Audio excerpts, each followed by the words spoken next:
And it's finally here. 42 minutes past 4 right here on the PM side. Good evening, Lagos, Nigeria. Welcome to the nation's number one station for news, talk, and sports. We are 99.3 Nigeria Info, and we are ready to soar this amazing evening as we bring you live feeds coming from the Japoma Stadium. Of course, this particular game, you would say have got to be the biggest when it comes to the round of 16 tie across board. So we're surely ready for this one, and I'm sure you're also ready wherever you are. I am Anthony, but you can call me The Voice, of course, and we are Femi and the gang. Once again, pleased to be here. Well, we've got to move pretty fast, and that has got to do with our friends at Betking. You know what it is every time we come here, to talk about the AFCON. We've got Betking just very close to us, and they'll be doing this with us in the next 15 minutes as we bring you very exciting, scintillating information coming from our friends at Betking. So if you are ready, I am ready. Egypt against Ivory Coast. That game is set to come alive at 5 p.m. And, to be honest, I'm buzzing for that one. I'm sure you are too. All right, so let's get straight to our friends at Betking. Really, we've been talking about this for a very long time now, and we won't stop because Betking wants you to win something amazing on the show. Before we get to the message from our friends at Betking, I've got Muyiwa Ojo joining me on the broadcast this evening. Muyiwa, great to have you. How you doing, man? Yeah, fired up. I mean, but anyway, I'm still recovering from what happened, Really now? That's in the past. Do not live in the past. I think we've missed it for another. I'm talking about the unfortunate situation that took place, in one day, having the lives of eight individual lost. Honestly, True. It's just I got underwhelmed, rather overwhelmed by the whole story, and then decided that it was quite an unfortunate thing to happen. Considering that it's one of the biggest competition across the continent, and that happening. Honestly, 8. That's a massive figure. One life is as important as ever, of course, and. But definitely, I'm fired up because we've got arguably the biggest fixture in the round of 16. So is it arguable? It's not. I was actually trying to fit in Nigeria and Tunisia. Yeah. But, these two has got to be the biggest. Yeah, they've got 9 AFCON titles between them. So obviously, tells the whole story. Just like Muyiwa said, a bit of sad news coming from Yaoundé as regards a stampede which killed 8 people and over 40 injured just a couple of hours back after that Cameroon-Comoros game. So there's been just that cloud of doubt, and then issues of officiating pretty much never ends. But anyways, we'll have to move on, and the players surely will be observing some bit of respect to those who lost their lives, and so you'll be seeing them with black armbands as they line up today. All right, our friends at Betking, football lovers, it's the AFCON season, a season to celebrate African pride, unity through football.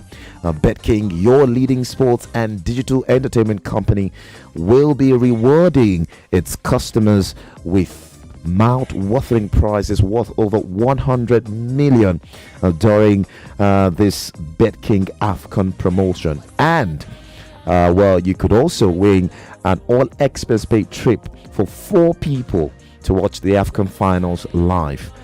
Betking online and offline customers stand a chance to win smart TV sets, PlayStation 5 consoles, free betting credit, smartphones, and the grand prize of a GASC S2 SUV for 3 lucky customers through the weekly raffle draw. The AFCON promotion is open to new and existing Betking customers and is only available on Sportsbook.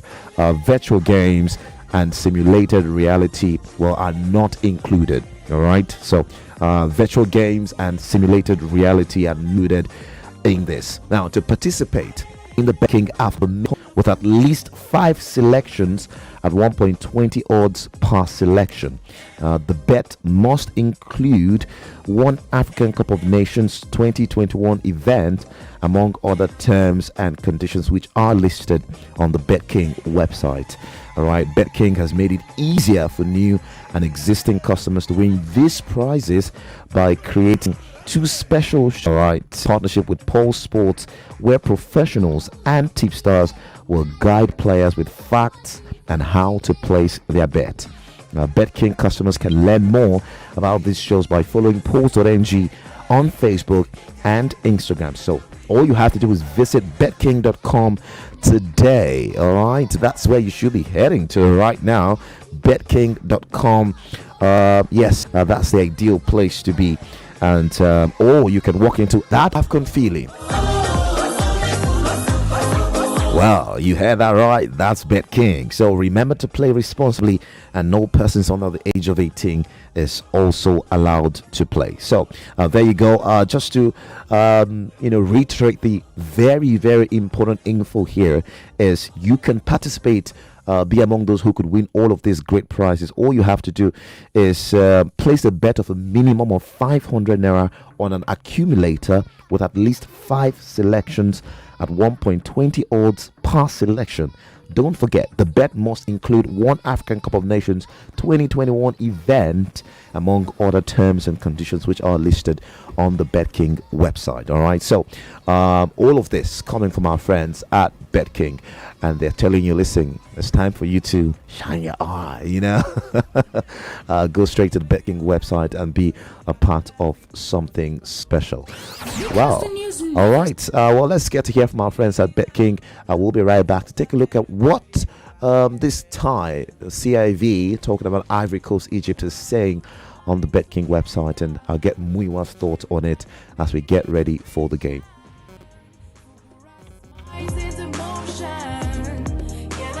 It's hard to explain, but you've had it before.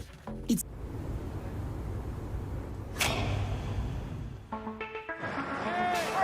looking from the window above, it's like a story of love. Can you hear me? All I needed was to love you again. All I needed for another day. And all I ever knew.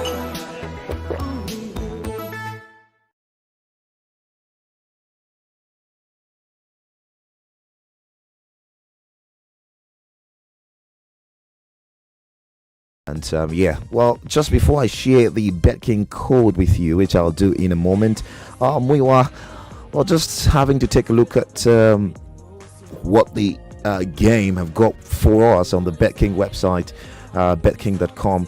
For Ivory Coast, it's a 2.30 odds to actually win. For Egypt, 3.80 odds for them to actually win, and there's a 2.90 at a draw.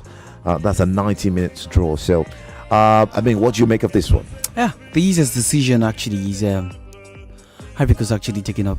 That's what they call Sahara odd. Okay, so for those white sleepers, of course they understood what I just said. So for me, Côte d'Ivoire winning with 2.30 odd, that's good. 2.30 because actually that's a decimal there. So 2.30 odd, that's massive for Ivory Coast. So they should go ahead to win. And I was thinking that the 1.85 odd, that win either half actually will make sense. That's provided you're giving what do we call it now, Mali 1x, which will give you I think 1.3 plus odd or 1.2 plus odd or thereabout. Not sure now, because sometimes as time varies, the odd you're having from last night is not the same with the next day, so it's different. But then 2.3 odd, that's massive for Côte d'Ivoire, straight win. And no one should come reporting that he lost.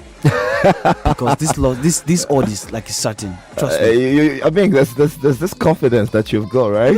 to trust me now. You know now. That's how you do it now. All right. So Muyiwa just giving us his thoughts as regards what he does feel. Well, this could ending as we see live pictures. Well, just to let you in on the code, the Betking code for today, it's BB1YYB. All right, B1YYB. B for ball. All right, then one, the number one, and then Y for yam. All right, and then B again. So B1YY YYB. B1YYB. All right, that's the code for today. So all you have to do is just log that in, and that should provide you something exciting as we focus on the game. And yeah, in case you've got for things to say about the code, you've got complaints or whatever you want to share with us, all you have to do is just send us a WhatsApp message on 0809 597 all right 5805. Yeah, so there you go. 0809 597 5805. The Betking code for today is B1YYB. all right, be a part of something special, and hopefully you can enjoy every bit of, well, not just the action on the pitch of play, but you can also win yourself some good money. All right, very quickly, let's get to hear from our friends. Yes, we'll be back in a moment. We're getting live pictures already from the Japoma Stadium, and we'll be in very shortly for the national anthem. Stick around, people. The action is about to go live. You know that feeling? It's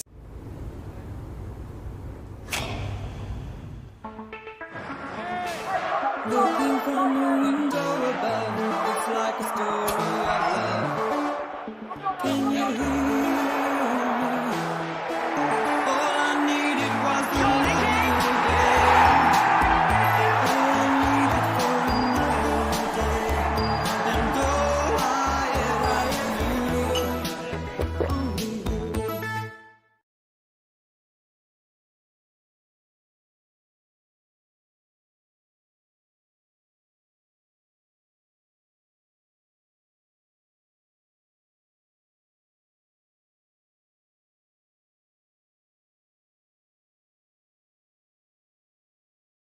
Of both countries, as this one is set to come alive. This time, we'll take the anthem of the Egyptian national team, the Pharaohs of Egypt. Lyrics by Muhammad Yunis Al Qadi, 1878.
Well, you have my love, my heart. Some of the lyrics in that anthem by the Egyptian national team. This time we switch away to Ivory Coast as they take their national anthem.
Well, that anthem is titled Lo Aborigines. That's, of course, rating back in 1960. Well, for the Ivory Coast. Well, very quickly, let's get straight into the thick of the action. Well, this is a rematch of the 2006 AFCON final between Egypt and Côte d'Ivoire. And, well, to be honest, a lot has changed ever since. The Pharaohs are on a rebirth, building their pyramids all over again, and the elephants are still in the process of reclaiming their size on the continent. Well, two nations with contrasting performances so far, one straight to the throat, all out, gangling and dazzling, while the other still awaits the regularity of magical moments from its Prince Charming. Well, this time it's a clash of giants. It's the battle of strength, character, charisma and courage. The Ivorians have been devastating so far, and the last time they faced a team from the north, it was a performance for the ages. But that's some days ago, and in Egypt, well, they face a team looking to make a mark, lay down the marker, remind the rest of the continent of their firepower, of the hidden beauty and the void danger. It will be down to the T, and at the end of today, we'll have highs, there will be lows, there will be a send forth, and there will be blows. It's tournament football at its very best. It's the AFCON, and it's the elephants against the Pharaohs. Welcome to the 50,000 Japoma Stadium in Cameroon. Well, the largest city, Douala, hosting this spectacle. You're on to the nation's #1 station for news, talk and sports. We're 99.3 Nigeria Info. And so we Femi and the gang, and I am Anthony the Voice, your lead commentator. To taste the feeling, we've got Coca-Cola refreshing us, while MTN will be providing us with the right connection as we bring live feeds, well, from the Japoma Stadium to you this evening. Well, straight to how both sides line up very quickly for Ivory Coast. Just one change from the team that started in the win against Algeria. Bayer Leverkusen defender Odilon Kusunu drops to the bench, and in come Eric Bailly, who missed the last game due to injury. Coach Patrice Baumel sticks to his constant 4-3-3. It's 20 caps for goalkeeper Ali Sangare, who continues in goal. Just one change in the back, and that's Bailly this time, who will be partnering Simon Deli, while Glician Kunan, who is having a fantastic tournament so far, will be at right back. Serge Aurier, the captain of the side, retains his position on the left, and in the midfield it's an unchanged midfield three of Franck Kessy, Jean-Michel Chéry, who is 2 caps away from 40 caps for Ivory Coast, while Ibrahim Sangare completes the midfield trio. Well, going forward, it's an unchanged forward trio of Max Gradel on the left, Nicolas Pepe, who has 2 goals already, and well, that man, the big centre forward Sebastian Haller, who is 1 goal away from 180 carrier goals, leading the line for Ivory Coast on the day. Well, on the bench, there's Jean Kouassi, Wilfred Zaha, Odilon Kusunu, Elza Iratape, there's Abdul Cisse, Habib Maiga, Jeremy Boga, Geoffrey Saridaya, Christian Kouame, Wilfred Knan, and Yahan Boli, and the Burnley man Maxwell Kone. Well, talking about the Egyptians, well, coach Carlos Queiroz, the Mexican, will be hoping the Pharaohs can put away the unconvincing performances in the group stage and play like the most successful African team in this competition. It's a 4-3-3 setup as expected. Just one change from the 1-0 win against Sudan. And second choice left back Ayman Hashraf is out for Ahmed Fatou. Goalkeeper Mohamed El Shanawi, who has kept 2 clean sheets in his last 2 games, is in goal. It's a back 4 of Ahmed El Ghazi and Mohamed Abdulmanin, Omar Kamal, and Ahmed Al Fatou on the right hand side.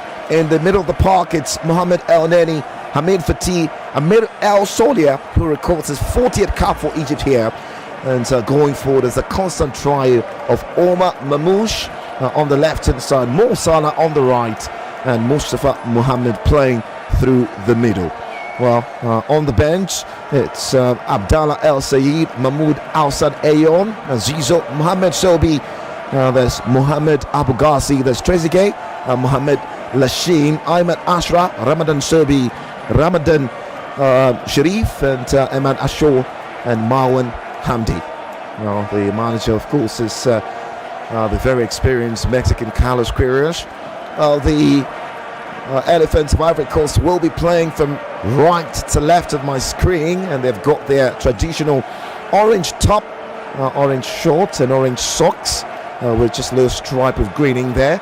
And while for Egypt, it's an all white top, white shorts, white socks, and they'll be operating from left to right on my screen.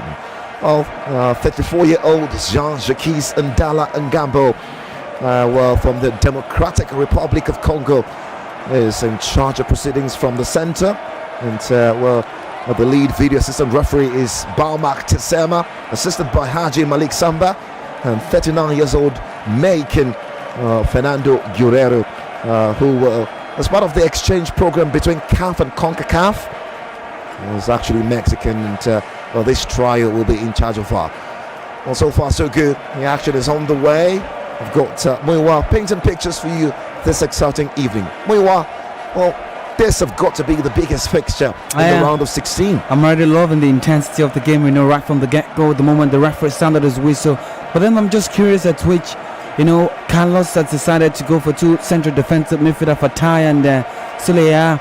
I mean, the last game you had a 35-year-old Halakli central midfielder, not forgetting that man, Abdallah Beside, who dominated the game for them against Guinea-Bissau. Of course, that's a group stage game, and you're not expecting a 35-year-old player to actually play in regularly. But I'm really fascinated that this game has come to life now, and we're looking forward to see what happens next, because the Ivory Coast are definitely going to do their best in making sure that they ransack the defense of the Egyptian, and considering that the Egyptian as well, do the same with Mamouche, Mohammed, that's Mustafa, and Musala.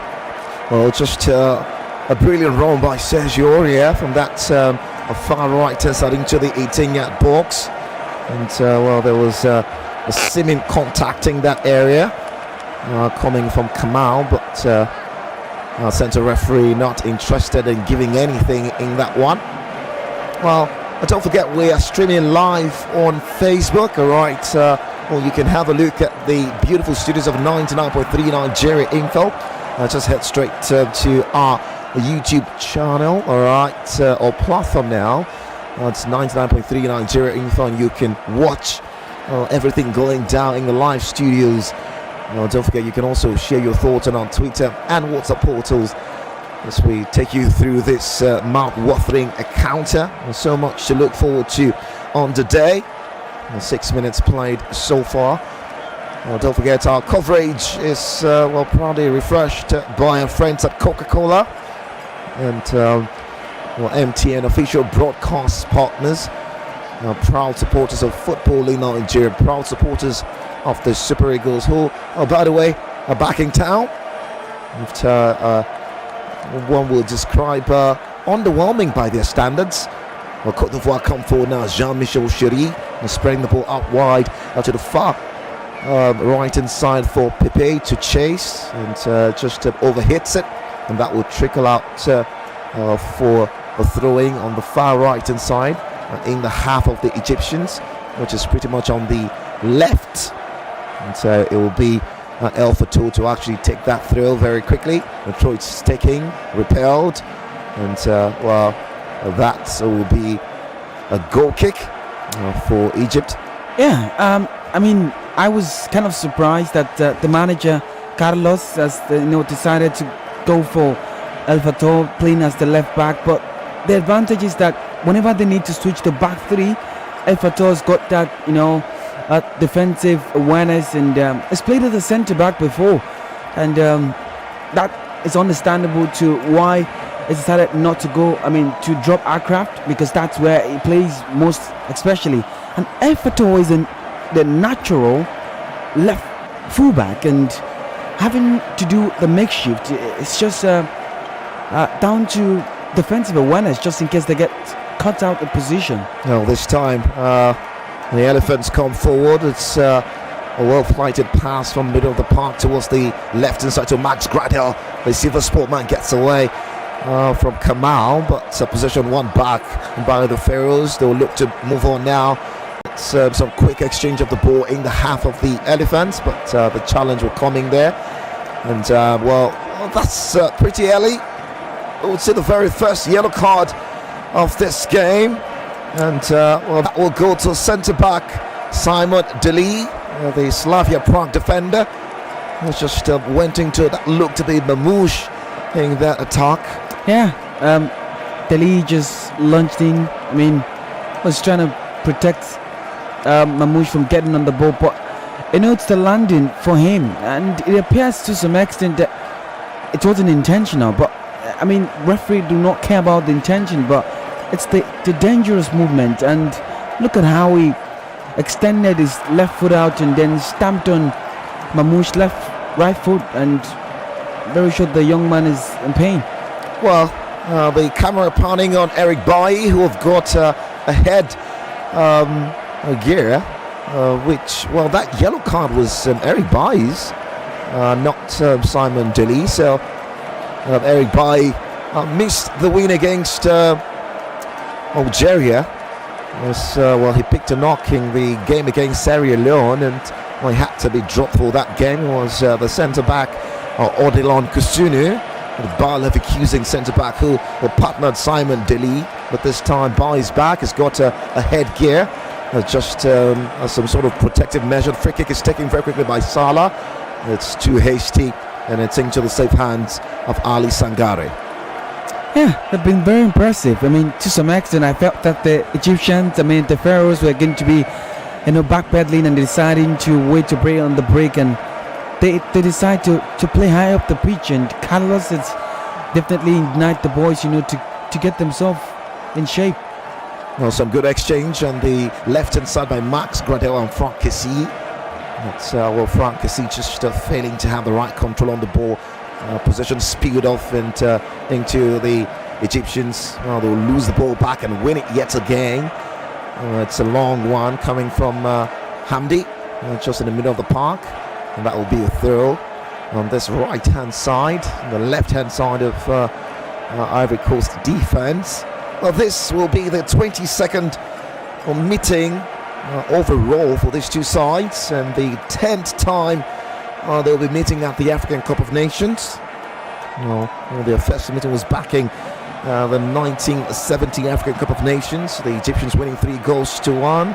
It was a third-place match, and since then they've gone on to meet 21 times. It's the highest played fixture at the AFCON. And it's the wretched record for me from Ivory Coast against the Egyptian. After they won that 3-1, they went on to beat them on the bounce, and that was 5 successive wins, for the Egyptian against Ivory Coast. And what's devastating about the Elephants is they haven't, at any extent, win any game against the Egyptian in any CAF competition, and that's on 10 different occasions. That's absolutely abysmal. But then, on 2 occasions that prevented Egypt from going to the World Cup, and that was in 2008. But Egypt went on to win the African Cup of Nations as well. So the qualifier took place in 2009 ahead of 2010.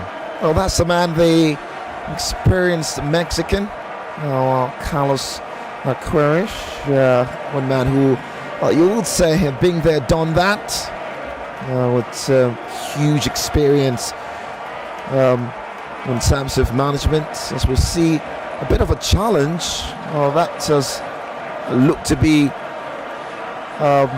Ghislaine Conan against Mustafa Mohammed in that instance.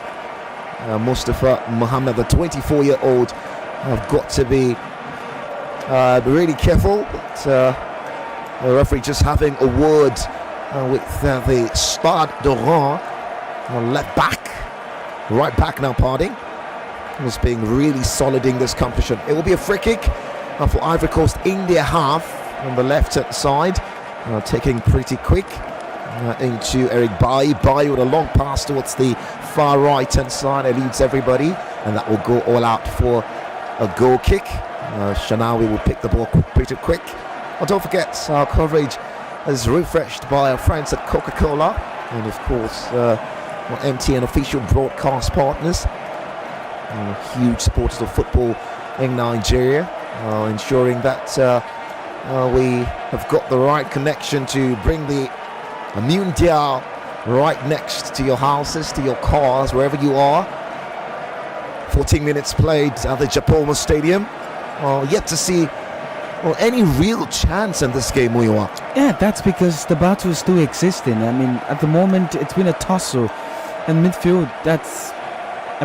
Zulia and Fatai have been absolutely solid, trying to keep possession for the side, and Sherry and Sangare have been dogged as well, and making sure that they are protecting the back four. And it's been a tussle because either side has not been able to get a nick on the game and stamp the authority yet, and it's going to be down to possession. And obviously we're just going to see those chances. Obviously it's will come in thick and fast.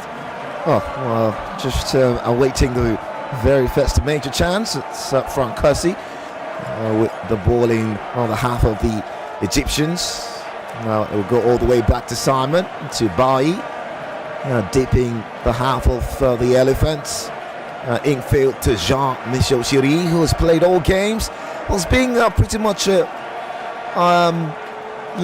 team that have not had many changes in this competition. Talking about Patrice Beaumont, who have just stuck with pretty much the same set of players. Just a few changes with the swap of Max Gardel and Wilfred Zaha, and also the centre back Odilon Kusunu. Yeah, and on match day one, when he decided to go for Kone, Gradel, and then also went for Sergi Dyer as well. Yeah, Sergi Dyer. Yeah, and that was the little tweak. But the consistency of going with the same team is you're building something. You're also infusing a sense of chemistry, and that will go a long way to help the team. And one thing that has always helped team to progress is consistency with understanding whenever they need to communicate. Yeah.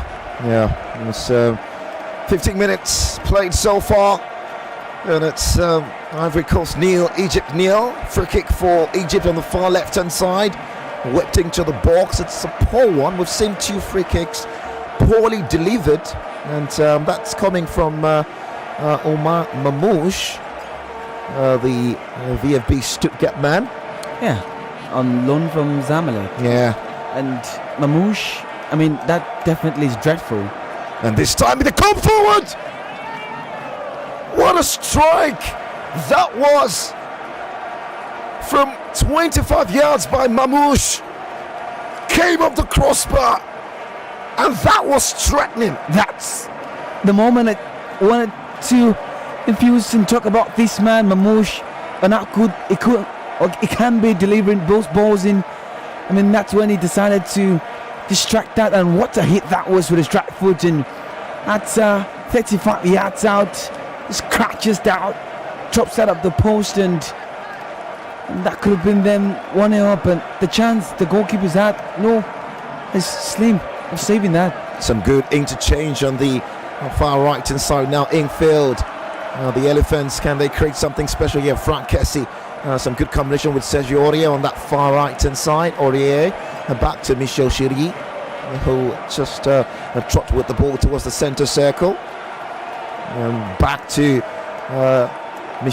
Sergio Aurier, but the interception will coming there from Fatou. There's something that you need to understand, or rather, as a footballer, if you try something and then it doesn't work, but if there is that conviction in you, he had quite a dreadful ball delivered into the box that's so deep, a terrible free kick, and then decided, come on, I've got confidence to actually do this, because I saw what he did against Guinea-Bissau before that goal that came off that came off Abdallah to pick out Abdulmani.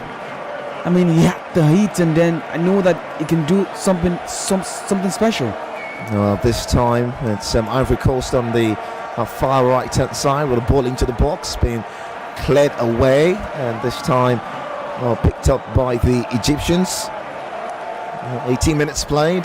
Coverage is refreshed by Coca-Cola and MTN official broadcast partners, massive supporters of football in Nigeria.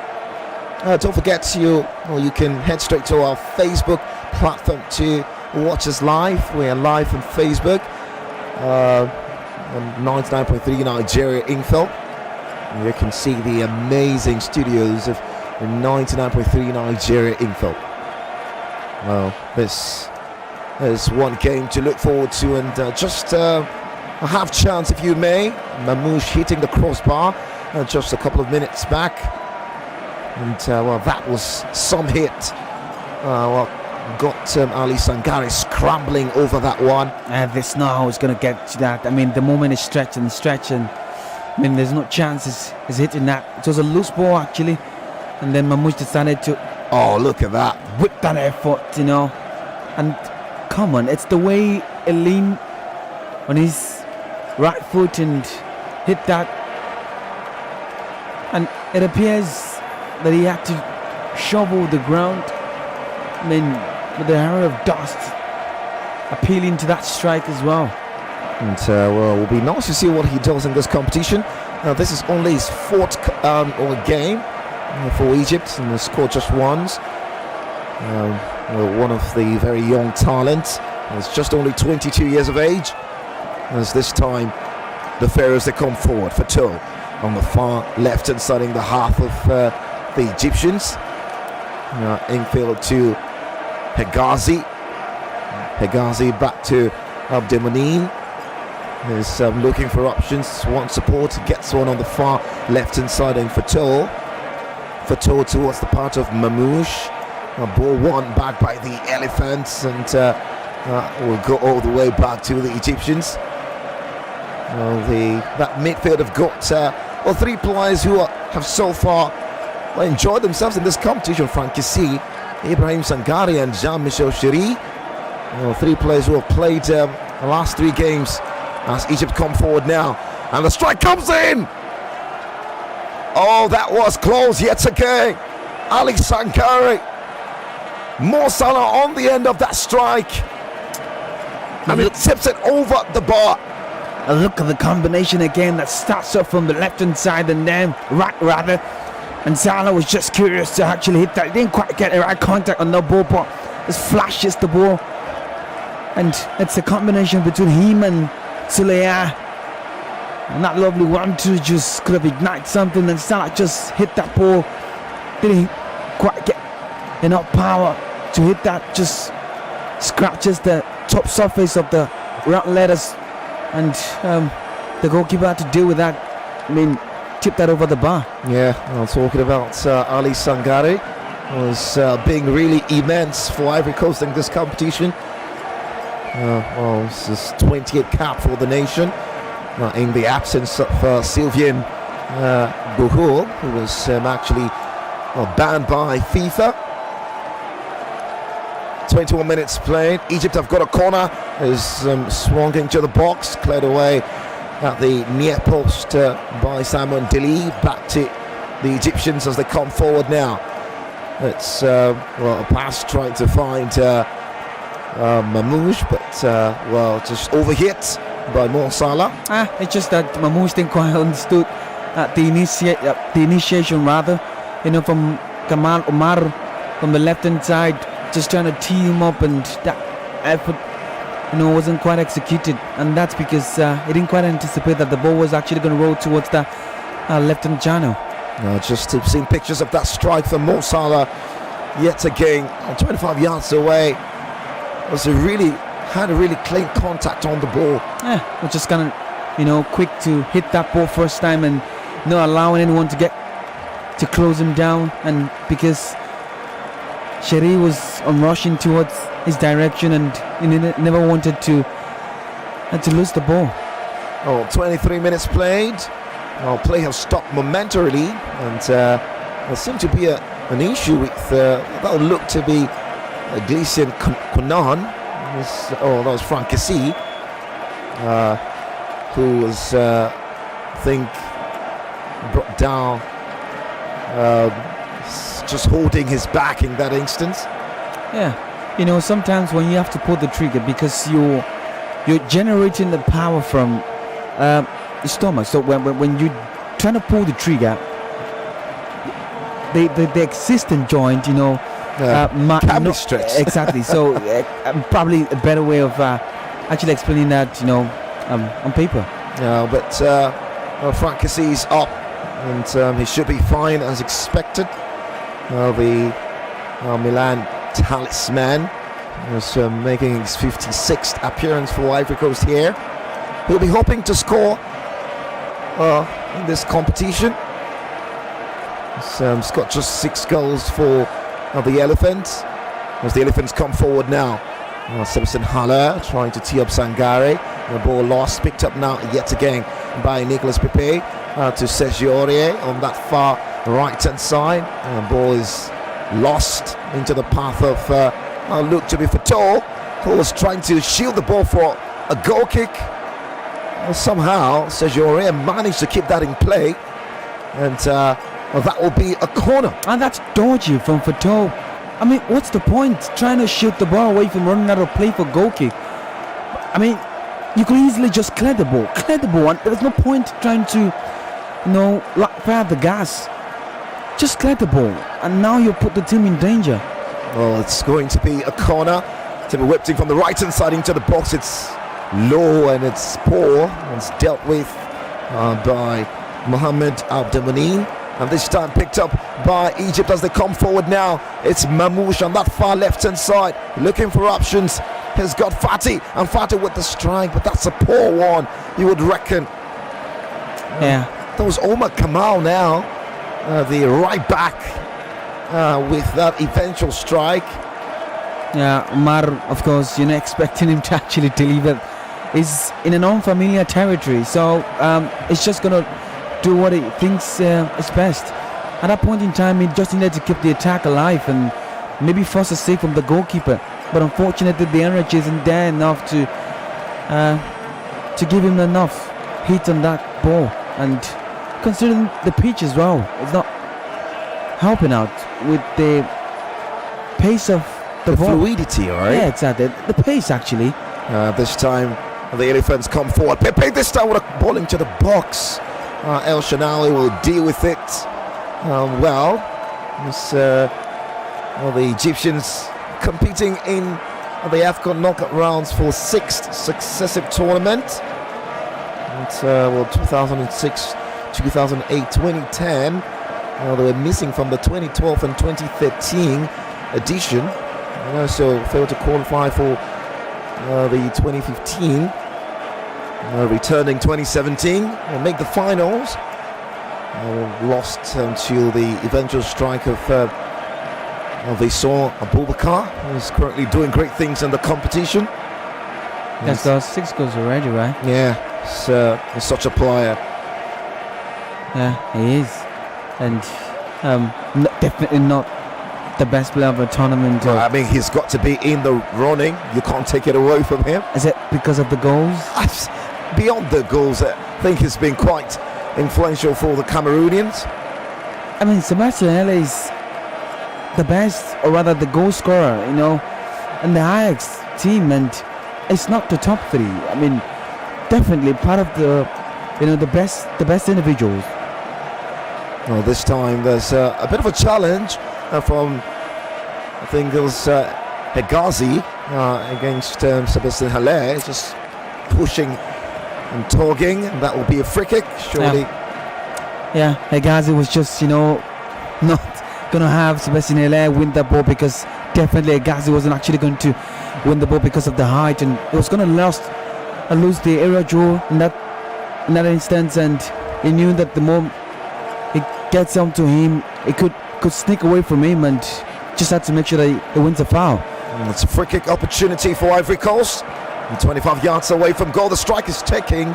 It's tame, and a very easy catch for Mohamed El Shanawi. taking over from the legendary Mohamed Hadri. So one man who have done great things as far as the Nations Cup is concerned, was part of the back-to-back winning team, and also the oldest to appear at a World Cup game. Would you believe that? Of course. And that was in Russia 2018. Well, 2 minutes before the half-hour mark right here. Côte d'Ivoire nil, Egypt nil. And don't forget, our broadcast is refreshed by our friends at Coca-Cola and MTN official broadcast partners. And El Neni with a challenge, and Pepe, centre referee in Gamble, calling that back, and you could see I think there's a bit of an anger from him. Was really unhappy about that. I think that was on Frankisi.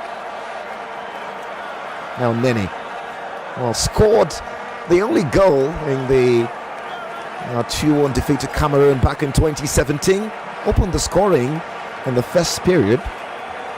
But, unfortunately, they just couldn't hold on to that lead.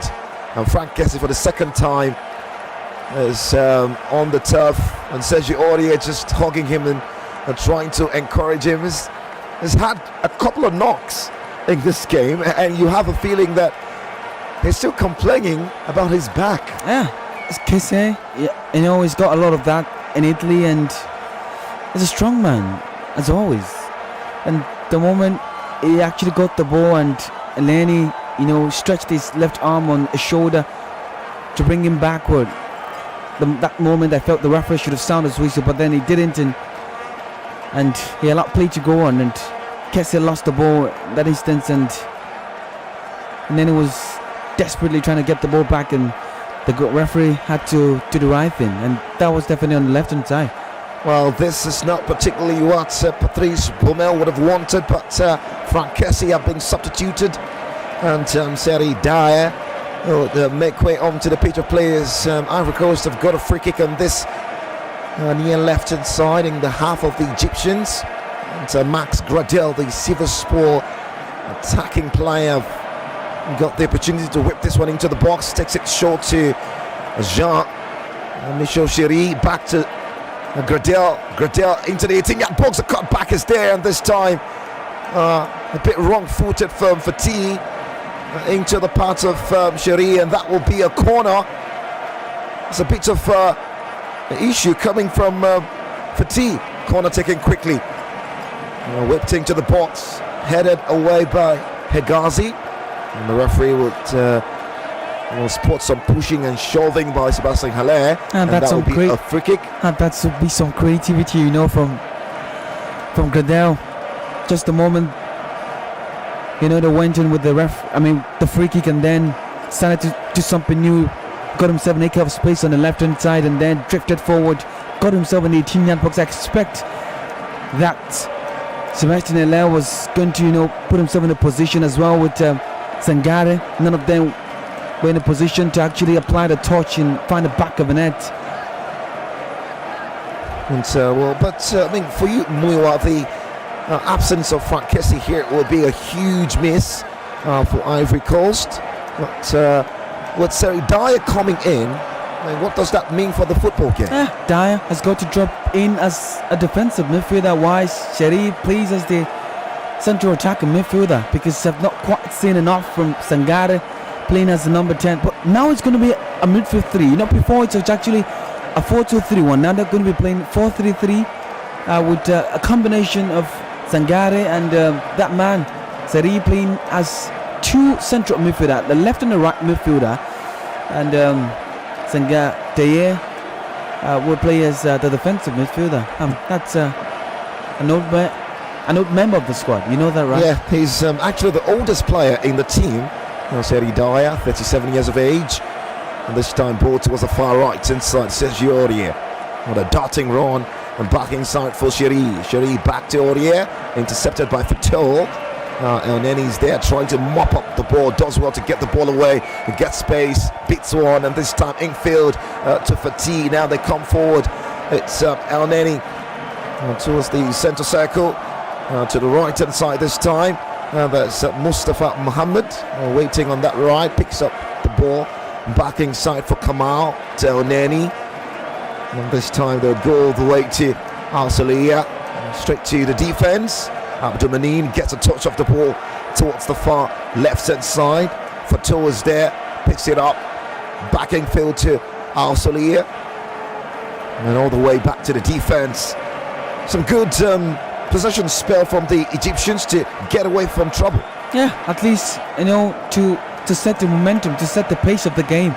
And this is something you do. You're trying to build momentum and patiently trying to work your way into the 18-yard box, or maybe create a chance, or half chance maybe. Well, can they create something now? Mamouche, pass infield to find Fatih, just couldn't keep possession in play, and ball lost back inside for the Elephants. Some really poor play coming from Ibrahim Sangari. Ball lost, picked up now by the Egyptians. Elneny towards the far left hand side in the half of the Elephants. It's a cross into the box, trying to find Mo Salah, headed away by Simon Deli. Back inside for the Egyptians now.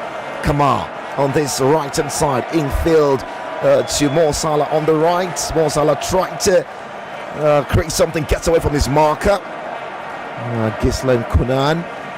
Well, and Egypt enjoying possession in the past few minutes. Yeah, they're starting to build themselves a momentum, and that's something you really want to see from them. I mean, coming to the game, they're more or less like the underdogs, and the Ivory Coast side is definitely the favourites. But then it's switched, and it's something we talked about, momentum and having to build on spells, and the Egyptians decided to take the chances. And well, there you go, the man Seri Dyer being talked at by the centre referee Gamble. We've seen quite intense decisions made out the AFCON so far, but most notably the round of 16 with the foray of red cards. Only the game yesterday, talking about Egypt have got the ball now. This time the strike eventually coming, and that was Mustafa Mohammed with the eventual effort after being teed up by Salah. It's a weak effort. Yeah, but then look at the initiation. I mean, right from the get-go on the left-hand side from Kamar, and then linked up with that man in number 10, Mo Salah, and quickly turns away from Konan, and the ignition was on. The moment he linked up with Mohammed, who didn't quite get enough contact on the ball, but he ran quickly away from Eric Baye, and then snapshot had to find a target at least. Now corner, whipping this time, headed away by Nicolas Pepe. 36 minutes on the clock, and this time a return ball into the area. Well, that will be eventually tipped up by goalkeeper Ali Sangari, and that was Mo Salah yet again. It's not going to take chances there, because the ball was dropping and Salah just hit the ball, having to expect, or rather maybe Mohammed could actually get on the ball and have a head on it, and Sangari was clever to make sure that it tipped it out of the roof of the net. And corner now by Mamouche into the 18-yard box. Infield for Salah, who couldn't keep the ball in control. Eventually cleared away by Seri Dyer. And well, don't forget our broadcast is refreshed by Coca-Cola and broadcast partners MTN as they come forward. Hegazi now towards the back post, trying to find the run of Mo Salah. Too much on the ball, and that would trickle out for a throwing on the far left hand side. That's the right hand side of the defense of the Elephants, picked up now by Sergio Aurier. Well, these two actually met in the knockout stages of the African Cup of Nations for the very first time in 1998. The quarter-final tie ended 0-0. It was settled via penalties, Egypt winning that 5-4. When you take a look at the head-to-head between them, it's just one way, really, and it's the Egyptians who have won 10 times. Max Gradel, this time on the left-hand side, trying to get away from Kamal, but the interception will come in there. That will be a throw, as expected. Max Gradel is 54 years of age. Just 6 games away from a century caps for the Elephants. Max this time picks it up to Jean-Michel Chéri.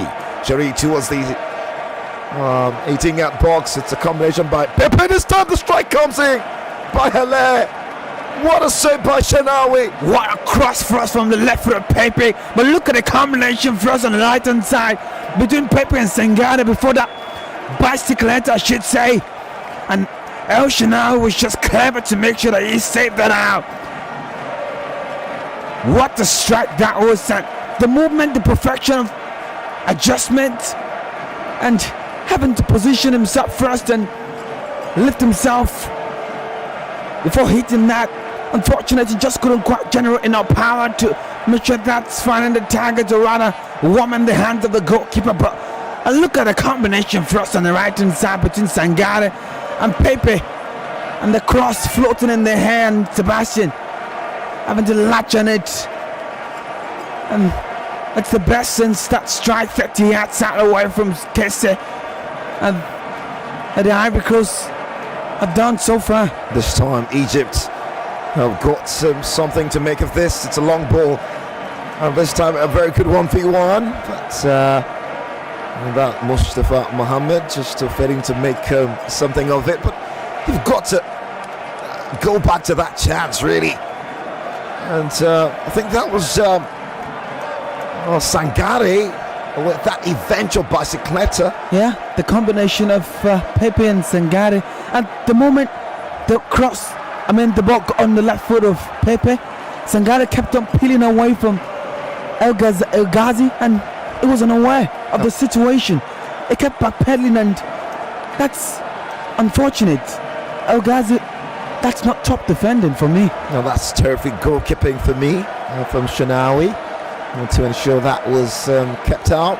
40 minutes at the Japoma Stadium, and it's Ivory Coast failed to score nor concede.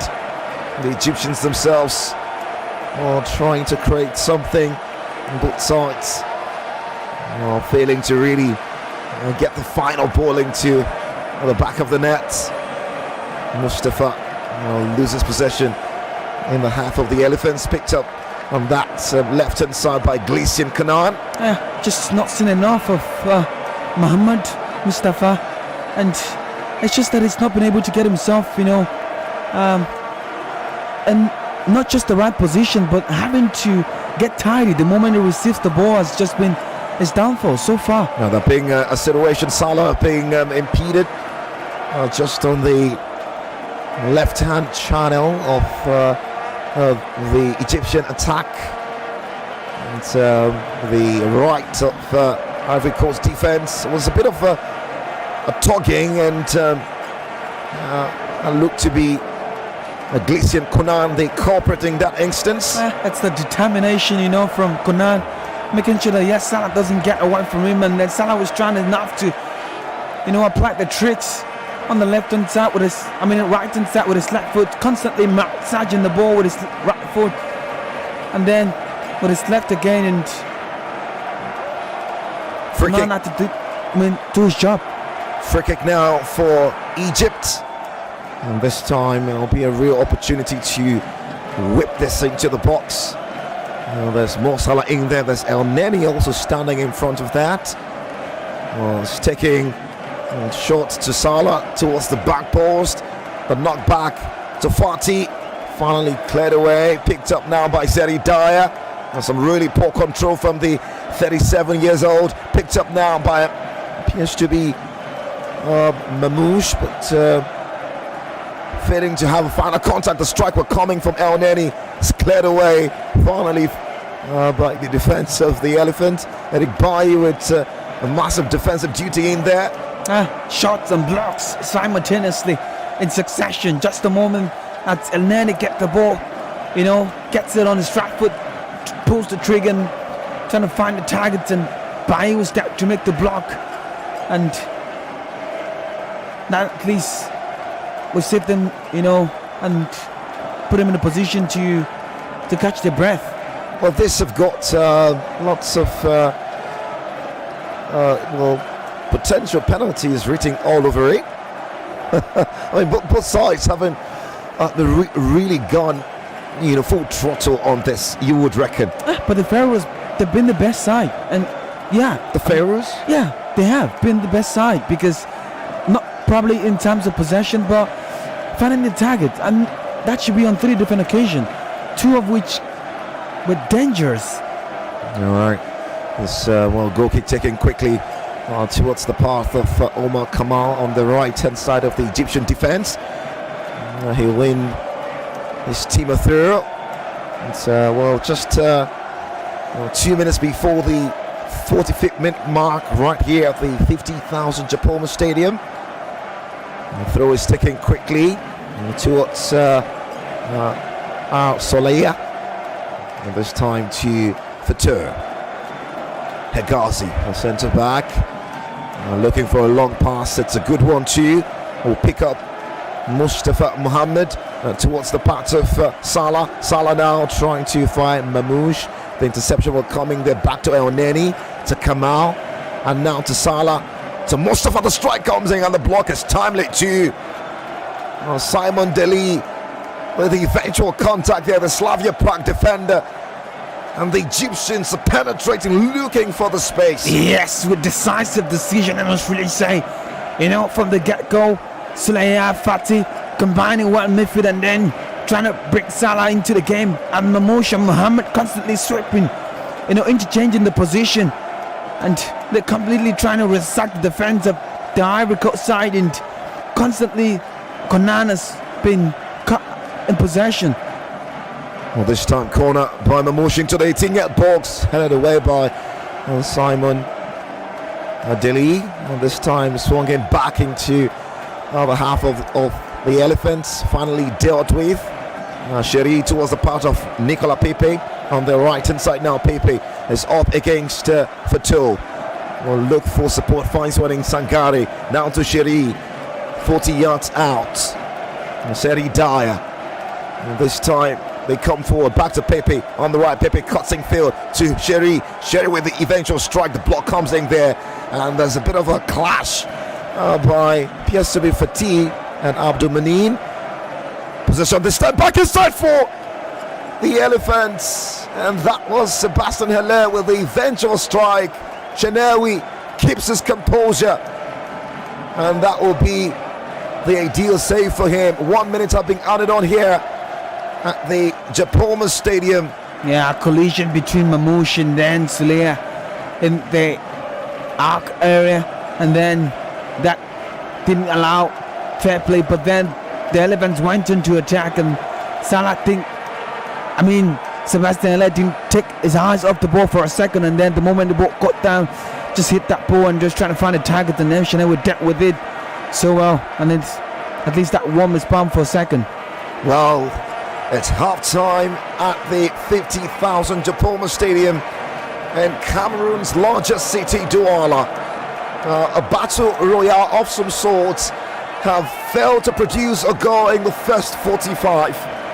Well, Ibrahim Sangani with the best chance of the game, you would say, after being cheated by Nicola Pepe. A bicycle kick and a terrific save by Shanawi. Omar Mamouche also coming close early on, hitting the crossbar. Mo Salah testing the goalkeeper Ali Sangare, and Mustafa Mohammed also coming close. But goalkeeper Badr Ali Sangare really holding his own in this game. It's half time at the Japoma Stadium, and it's Ivory Coast nil, Egypt nil.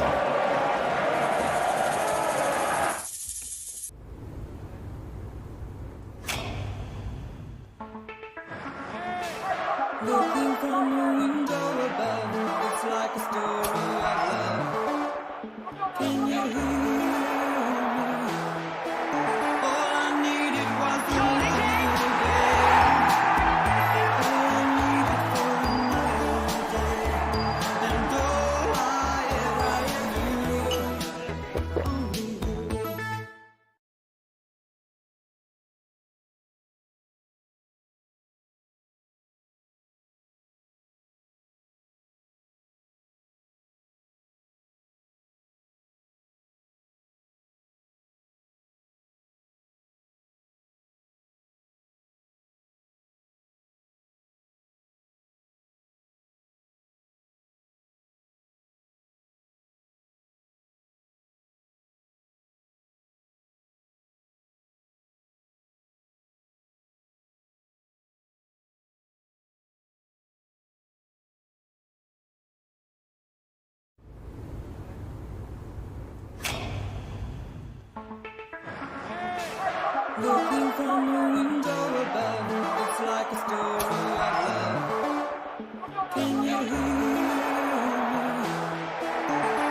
Africa. Well, the action is live right here on the nation's number one station for news, Talking Sports, 99.3 Nigeria Info. Our coverage of the 33rd edition of the African Cup of Nations.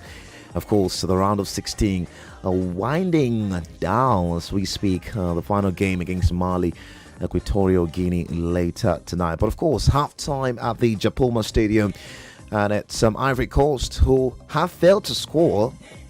They've also failed to actually concede. So Ivory Coast nil, Egypt nil in that one. Before we get straight to the phone lines to hear from you very quickly, just to share a word from our friends at MTN.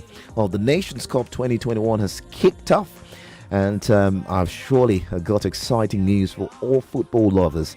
Banting with your friends over football is cool, all right, but winning cash prizes, over how much you know about the game is way, way cooler. Yeah, and thanks to MTN, you stand a chance to win big in the MTN football promo. So how do you win? You're probably asking me that. Well, let me break it down for you. All you have to do is dial the 205 hash on your MTN line at the cost of 50 naira daily or 200 naira weekly to test how much you know about football stats, facts, and trivia. And you can be amongst the 5 lucky Nigerians to win an all-expense-paid trip to Cameroon 2021. And that's not all. 10 lucky Nigerians get to win 10,000 naira daily, 100,000 naira monthly, and one true Niger fan stands a chance to win 1 million naira. So it's raining money so early in the year, and I'm definitely sure you're going to be participating in the MTN football promo. All right, what a better way to begin your year than to win amazing prizes. All you have to do is dial star 205 hash right now. Don't forget, terms and conditions apply. All right, Muyiwa, what a game. I don't know, it hasn't particularly given us the best of moments, but they have big moments, they have big moments. And just to quickly share the statistics very quickly, Côte d'Ivoire had more of the ball, 53% to Egypt's 47%. There being 7 attempts apiece for both sides. 3 have been on target for both sides, so that's 3-3 apiece. 171 accurate passes to Egypt, 145, and the accuracy of 81% for Ivory Coast, and 80% for Egypt. 4 corners to Egypt, 2 to Ivory Coast, and there being 8 fouls committed by Ivory Coast and 7 for Egypt. Yellow cards, 1 yellow card to Côte d'Ivoire and none to Egypt. That yellow card was given to Eric Bailly, and there being no red cards in the game. All right, but before we get to the phone lines quickly, or maybe we do that and then we'll probably come back to you. You can share with us your thoughts about the game. Yes, your predictions. Are you watching? Are you just listening to us? What do you make of the first 45? Do you think we'll see more fireworks come the second period? No goals or goal to talk about yet, but there have been quite some moments in the game. 0700 993 993 is the number for you to reach us on. All right, and for the ladies, 014 657 190. We'll be back. He swerves, he strikes, it's a goal! His 100th goal! No, that was the 99th goal.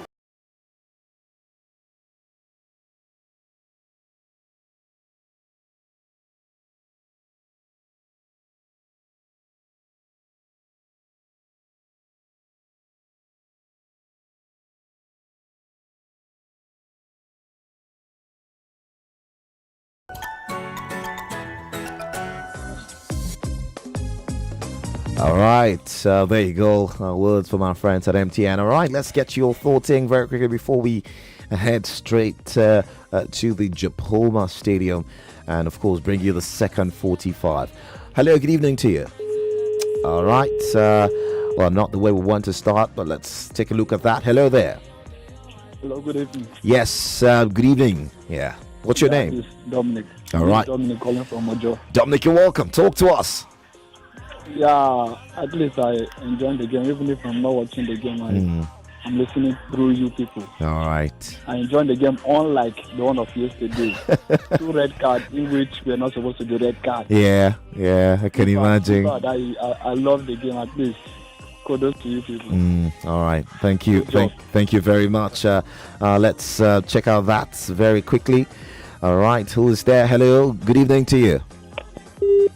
All right. You can try back 0700 993 993. Hello. Hello. Anybody home? Ooh, phone lines are crashing. Hello there. Hello. Hello. Yes. Anybody home? Yes, Ayo from Igondo. Ayo, you're welcome. Talk to us. Well done. You are doing a nice job. Thank you, man. Thank you. I seriously, compared to yesterday, yesterday one was just dull. The red card frustrated everything. All right. Thank you. Just your co-commentary over there. Yeah. All right, bye. All right. Thank you so very much. Let's take that. Hello. Good evening to you. All right. 0700 993 993 993. Hello there. Hello. Yes. Good evening to you. Good evening. All right. What's your name? Where are you calling us from? Emmanuel from Ogun State. Emmanuel, can you turn off your radio quickly? Okay. All right. Talk to us. I enjoyed the game very much. I'm listening to you. All right. All right. Nice job. All right. I want to ask a question. It's like the referee. Isn't the referee from Mexico? Yeah, well, there is a Mexican referee who is part of the VAR room. You know, one of the video assistant referees is Mexican. One of them. All right. Does it mean Africa will be inviting or importing referees in a game like this? Well, you've seen the blunders by all other referees. Well, Africa have got a partnership with CONCACAF, and so there were some referees from Mexico, you know, from South America generally. I think about 2-3 who joined the other Africans to officiate. I know of this. Yeah, those people officiating has been outstanding, but our own African referees and all these red cards, was it the knockout stage must be throw red card that somebody will be knocking out? All right. Well, it's very, very unfair. That's very unfair, he says. Okay. Thank you very much. Your first time caller. Wow. You're welcome on board. Thank you for joining us. All right. Thank you. Keep listening. All right. Let's check out that. Hello there. Ooh. All right. I think we just have to, stay put with the phone lines for now as we get ready to, of course, bring you the second 45. In a few seconds, what you want to see in the second period? I just want to see goals, but then I really want to see both sides still, putting in the fight. They've done that so well. Just that Ivory Coast, whenever they get the ball, it's not really much bite, but they've had those moments, of course, on the left-hand side. And no Frankesi now, so it's a bit difficult creating. And it's looking like, amongst the two central midfielder, that's Sherry and Sangare. Sherry seems to be the one, or rather the most advanced amongst the other two. But then the Egyptian has also done so well. They've done so well. Sulia and Fatai, they've been absolutely... Yeah, Fatih. Yeah, of course, yes, of course. And the interchange, from the centre forward, to the left-hand side between Mo Salah and then Mohammed have been absolutely impressive. I've been impressed by the way they've been, putting the defence and keeping them guessing over and over whenever they attack. All right, let's head straight to the Japoma Stadium. All the action right here on 99.3 Nigeria Info. Don't forget, we're streaming live on Facebook. Head over to Facebook at Nigeria Info. Well, enjoy the frenzy. All assembled for the biggest competition in Africa.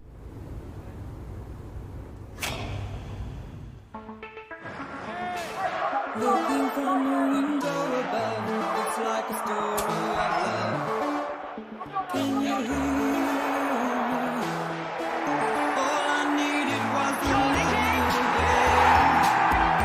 All I needed for another day. And though I ever knew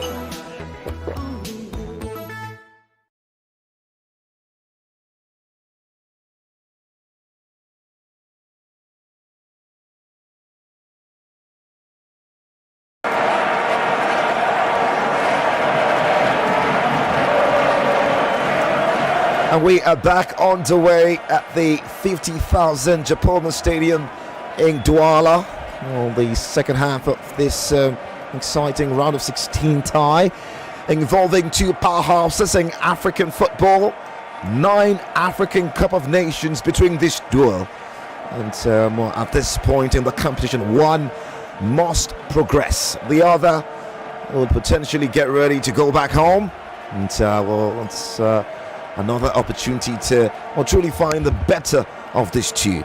Plays it back on the pitch of play, and this time a swap of places. The Pharaohs of Egypt will be operating from the right hand side to the left, and of course the Elephants this time from left to right in their traditional stripe of orange top, orange short and orange socks. And why for Egypt it's all white top, white short, white socks. Well, nothing apart from one major change for the Elephants of Egypt. And this time it's Frank Kessie who was substituted early on in the first period after picking a knock to his back. And the oldest player in the team, Seri Dyer, slotting into that position. And it's Badr Ali Sangare in goal. A back four of Eric Bailly, Simon Deli. There's also Gleeson Kunan and Serge Aurier, the captain on the day. Ibrahim Sangare, Jean-Michel Chery, Seri Dyer going forward. Max Allen Gradel, Sebastian Haller and Nicola Pepe. For the Egyptians is Mohamed El Shanawi in goal. The back four of Abdul Fatul, there's Abdul Manin, there's Hegazi, and also Omar Kamal. In the middle of the park it's Hamdi Fatih, Amri Soleya, there's also Mohamed El Neni, and going forward Omar Mamouche, Mo Salah on that right hand side, and Mustafa Mohammed playing through the middle. And that's how the two teams look like in terms of personalities. Central referee Jacques Ngambo will signal the start of the second period. When the first period provided us some moments, no goals, but right now you'd expect both sides to go for the juggler. Yeah, and of course, and especially see something entertaining. Yeah, and we're looking forward to see how this one goes down. I mean, this is definitely one of the biggest game of course, of the African Cup of Nations, and then we're looking forward to see goals from both ends and anticipating it. This time Salah with a ball into the box, trying to find Omar Mamouche. He was sprinting into the Tinga box. The interception was timely, and that ball was well cleared away into the part of Seri Dyer in the half of the Elephants. Now they've got Ibrahim Sangare on the ball, the PSV Eindhoven midfielder towards the far left hand side to Michel Chery, trying to bring in Pepe. But the interception is just right on point. Salah with a beautiful bit of skill in field to win possession and keeps it to El Neni, and this time to Fatih. We'll go all the way back to Hegazi and back to El Neni towards the center circle now. El Neni trots forward and splits possession towards the left hand side. Picked up nicely by Omar Kamal, and back inside for Solia. Fatou with a long pass, trying to find Mustafa Mohammed, but defensive duty from Eric Bailly, ensuring that will be a throw to the Egyptians, and that's Mamouche on the end of that pass. Yeah, Mamouche has got to, it's got to come alive, and we're just gonna see that. Look at the way Salah actually got away from two players, like they're not there, and the ghost mode was activated immediately, and that could have been a chance for them, but Mamouche just didn't quite get his glue on to get the ball stick to his foot. Well, this time it's another pass towards the back post to Mamouche in the Atinga box, and towards Solia with the ball, trying to find Mustafa and Mo Salah just in the Atinga box. The interception from Simon Deli, who have been really up to the task. Really timely headed clearance. That'll be fall into the hands of the Elephants, who once again try to build from their own half. Sangare, and this time towards Pepe. Pepe have got supporting Gleason Conan, and this time that will look like a cross. Sergio Aurier now parting with what does that look like now? That appears to be a cross, but that was going to be an in-swinger actually. But that's a terrible one, if to say. Yeah, you know, sometimes you need a swerve when you actually are trying to whip in an in-swing, and he was expecting the run, you know, from Sebastian Hele, and Hele was ready to actually make the run because he was anticipating that the ball was going to get into the 18-yard box, and then he didn't quite get that well executed. And Patrice Bemel, the Frenchman, in his light blue t-shirt, just pacing down the touchline.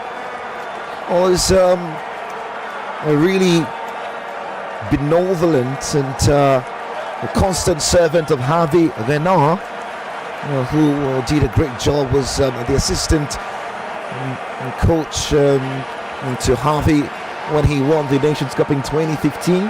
He was part of that technical crew, and they did quite a spectacular job.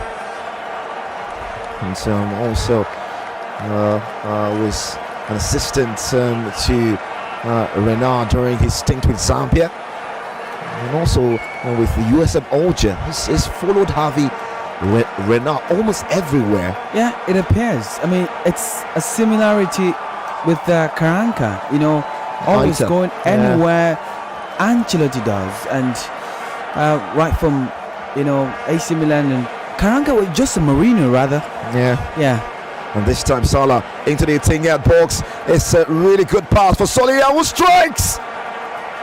He's got to do better, and that was terrible on the end of that strike. But look at that incisive run on the right hand side from Salah. The moment he got away from Konar, and rather, that was definitely him. The way he snatched the ball and brought the ball down, and that's after the pass from Fatih.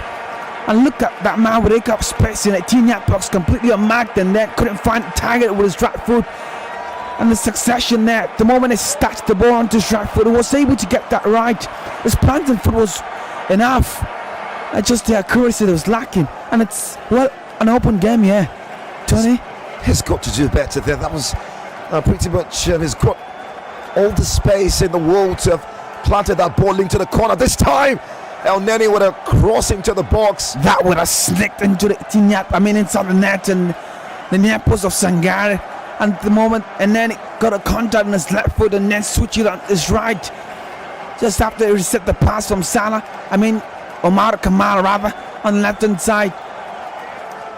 And that could have been a chance, for Egypt to drop first blood.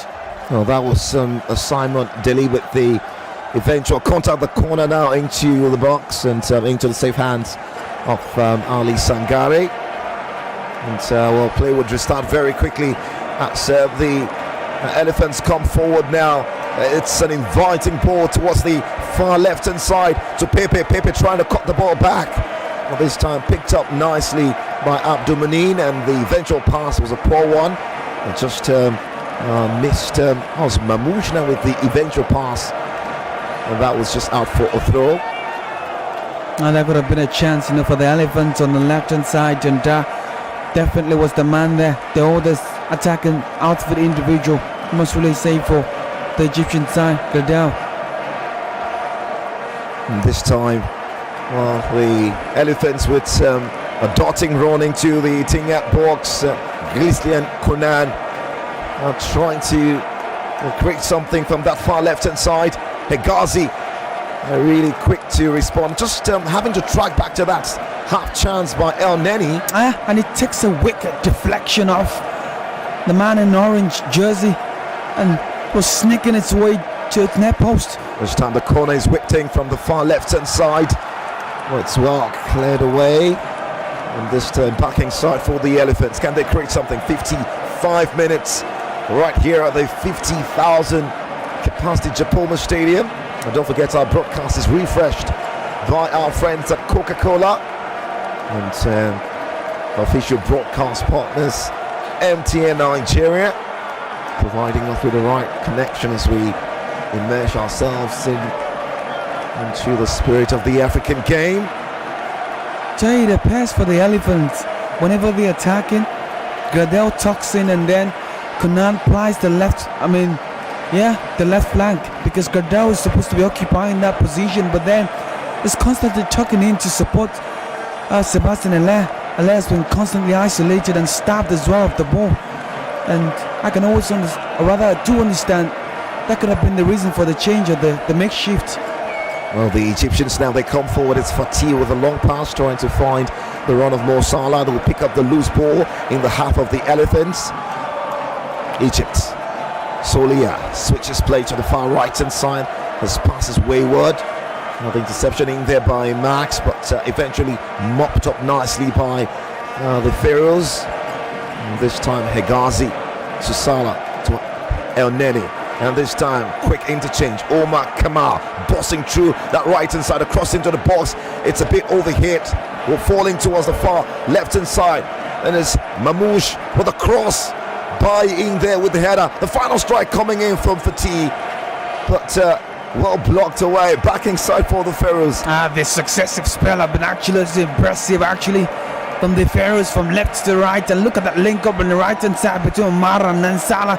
And then that man whipped the cross into the Etihad box. It's deep, and no one could get the end of it. Salah now in the Etihad box has got option on his right, decides to go for goal, but the block is in there. Mamouche finally gets away from one, 25 yards away, still with possession, finally strikes. The block is there from Eric Bailly, and the Pharaohs are smelling blood.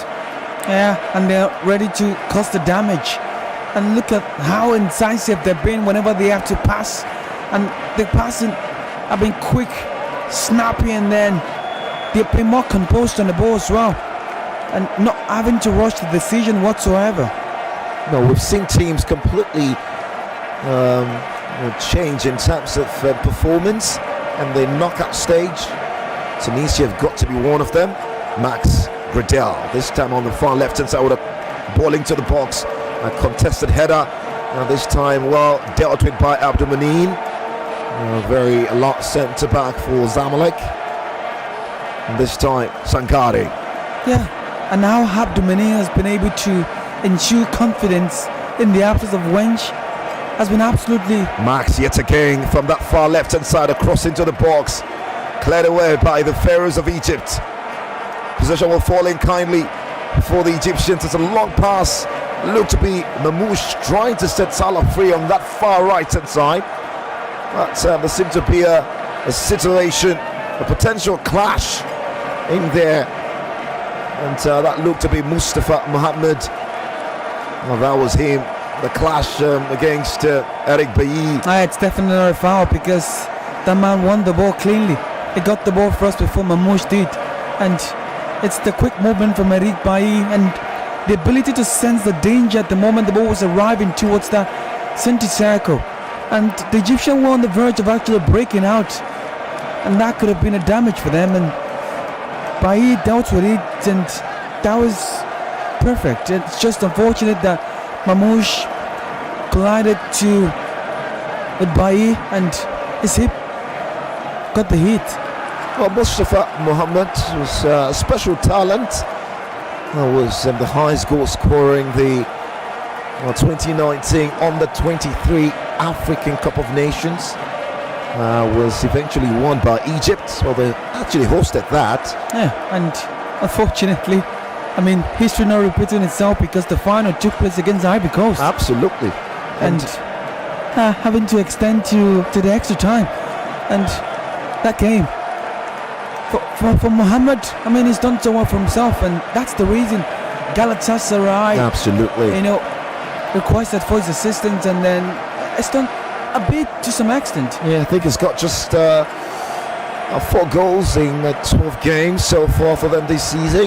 Now it appears that 3 of those players actually came against each other in the group stage, and we had Taiwo winning in that competition with Scott 1 goal. Kelechi Nwakali was part of that, and Oji Okonkwo was also part of that tournament, and they didn't quite do enough because they finished third Yeah. behind Gambia and Ivory Coast. Yeah, and that game ended 2-1, and Mustafa was that game he announced himself to African football, and surely was rewarded with his first Nations Cup appearance for the Egyptians.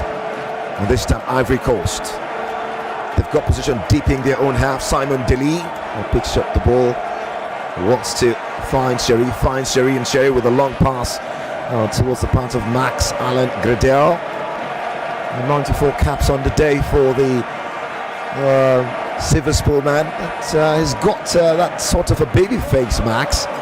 It appears 94 caps, that's absolutely massive. yeah, that's massive, and the fact that it looks like it grows younger. You're right. Well, 60 minutes on the clock. We, of course, approach the hour mark right here.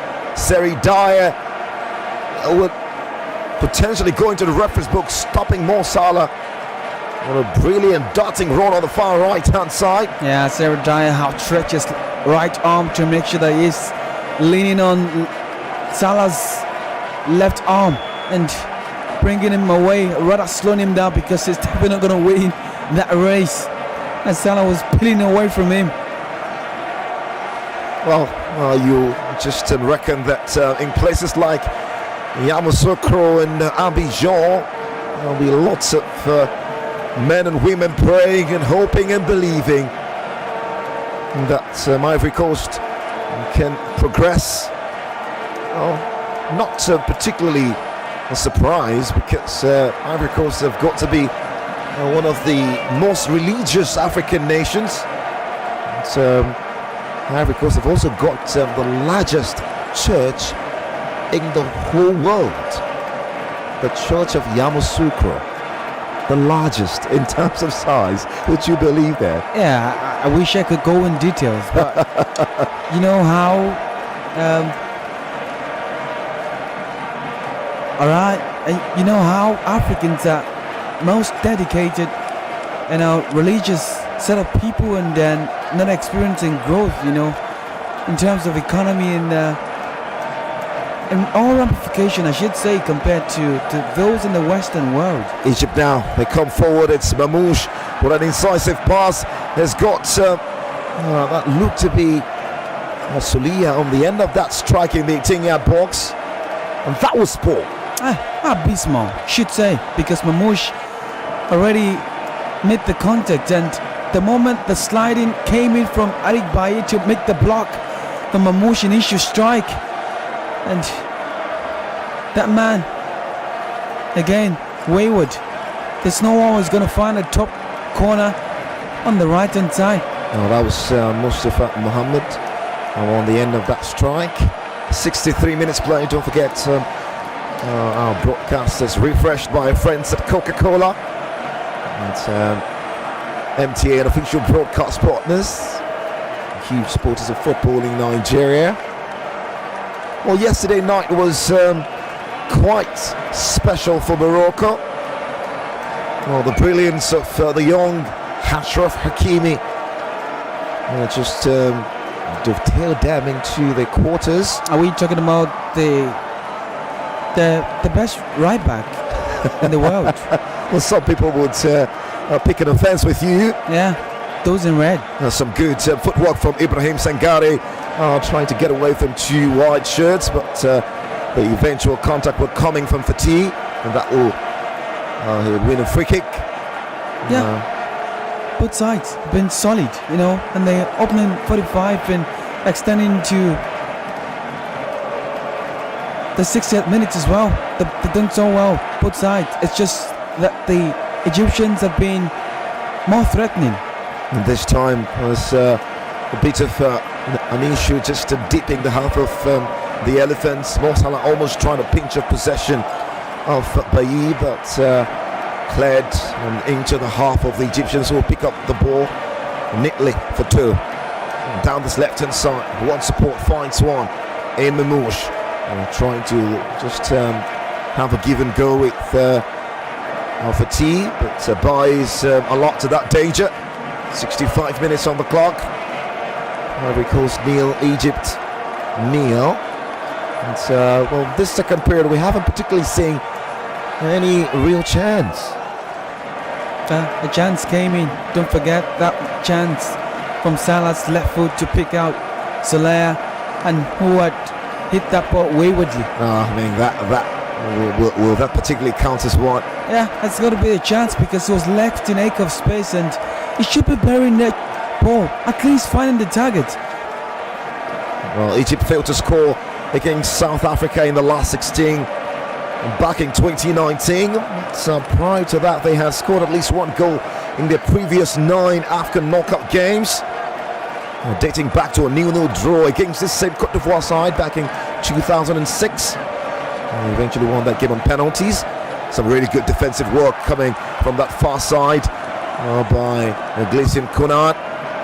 Well, picked up by the Elephants. Can they keep the ball in play? Eventually lost. Max Gradel would be disappointed in himself for failing to keep that ball in play. Yeah, Gradel is beginning to fade out of the game. It's completely not, getting into the system, and maybe it's because they're trying to, assist Dyer to some extent and not leave the midfield vulnerable. And very understandable not to put your team in jeopardy, but you've got to take the risk. And with the kind of quality that the Elephants has got at their disposal, they should be doing better than this. And Gradel isn't been influential enough in the second half. I mean, you're probably wondering that book managers, it's that part of the game where they get to throw their dice and just tinker a bit with the setup. For Ivory Coast, you just maybe feel they lack a bit of incision going forward. Just having to take a look at the quality of that bench with Wilfred Zaha in there and Christian Kwame. They come forward now. The Elephants balling field to Sebastian Haller, but can't keep the ball in play. And this time barking sight for Mamouche on this left hand side. Trying to exchange pattern with Mustafa Mohammed in that instance. Won by Sangare. Ivory Coast now they come forward. Sangare peels away from two towards the center circle now to Haller. Haller will switch play towards the far left hand side. There's Max there waiting, picks it up. He's got 1v1 against Omar Kamar, trying to cut him in field. He does well, and he will win. Well, the Elephants a corner. That was really close there for Kamar. Yeah, look at Kamar desperately seeking for Egazi to support him because Gradel was actually going to take him on the left hand side, and he wasn't ready for that tussle.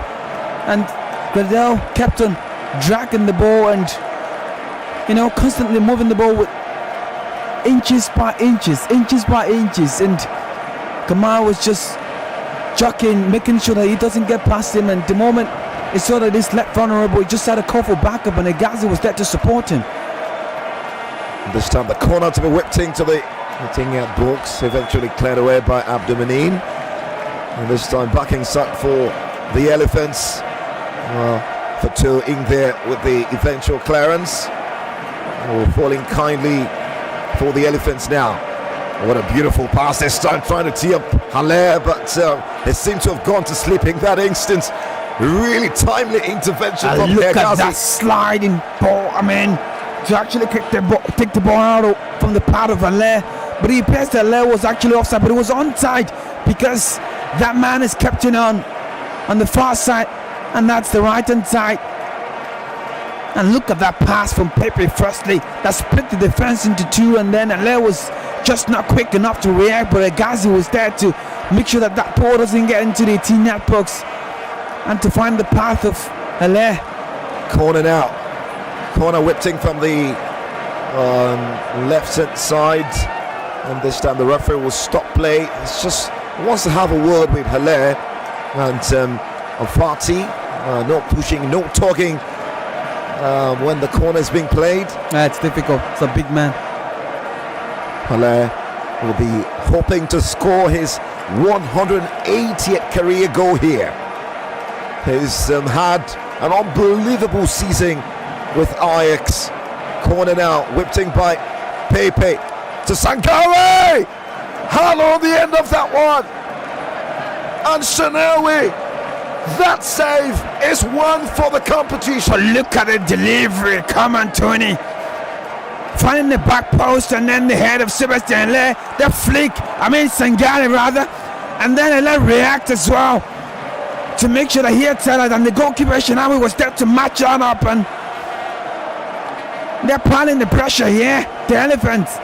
I know how dangerous they can be with your thugs and your drums. But then this one goes beyond that. El Shinawi was just desperate enough to tip that over the bar. And Sebastian Haller just drops into the onside position and gets an advantage before Fatih to hit that, and just couldn't quite get enough power on that, or maybe couldn't pick a spot. But because his back was turned to goal, a Sperima, a creek. And this time it's Carlos Queiroz who would roll the dice for Egypt. Trezeguet have been called upon, a big player for a big occasion, and Mamouche have been taking off. Patrice Pumel responding also with his own dice. It's Wilfred Zaha who finally gets on board. Max Allen Gradel has had enough in this game, and Jean-Michel Seri will also be substituted for Jeremy Boga, the Sassuolo man. This time Patrice wants more incision. Yeah, it means that both managers have decided to go for the juggler, and he's attacking from both ends. I said it earlier that Gradel is completely pissed out of the game, and then now it's a hard turn to actually maybe make life difficult a bit for Kamar. And Sherry has completely missed it as well. Absolutely invincible. And it's the duty of Boga to play us now the 10 behind the striker. And Sangare drops into the central midfield position as well. But Jeremy Boga loves to hog the byline, loves to take on players. But this time he gets to play in a particularly unnatural position. Yeah, it's going to be interchanging constantly with Wilfred Zaha, and Zaha might play as the second striker. I did that 2 seasons ago at Crystal Palace with Jordan Ayew. Jeremy Boga having his first opportunity this time. Egypt come forward, Trezeguet. And that could have been a chance again for the Pharaohs, but a link-up play it in midfield, and Eric Bailly anticipation to sense the danger. But look at the 1-2 between Mamouche and Trezeguet. That could have been a chance. Trezeguet open up his body wide and then trying to look to find the bottom right corner with his right foot and with the inside of his right foot as well. And that could have been a chance, just fractures wide toward the left hand side of the post. That was a huge let-off. The Elephants lucky in that instance. Yeah, you would reckon Trezeguet on his day is quite clinical, but you would reckon in that instance wasn't just the right execution. He had the space, he had the time. Just placing that one wide, being a situation as Mustafa Mohammed, who has got a hit from looked to be Eric Bailly, but that will be a free kick. Just midway through for Egypt, and Bailly just chuckling and having a word with Mustafa, but he's got to be careful. He's on a yellow card. Yeah. And John Jacques is talking to him and saying, the next time this happens, I'd send you off. I get you booked, and you're not going to be part of these condition. It's really going to be bad for them, and for indiscipline as well. We've seen too many of them, and too many red cards, and not wanting to see that again. Well, it's a special day for Trezeguet. Half a century appearance for the Pharaohs of Egypt.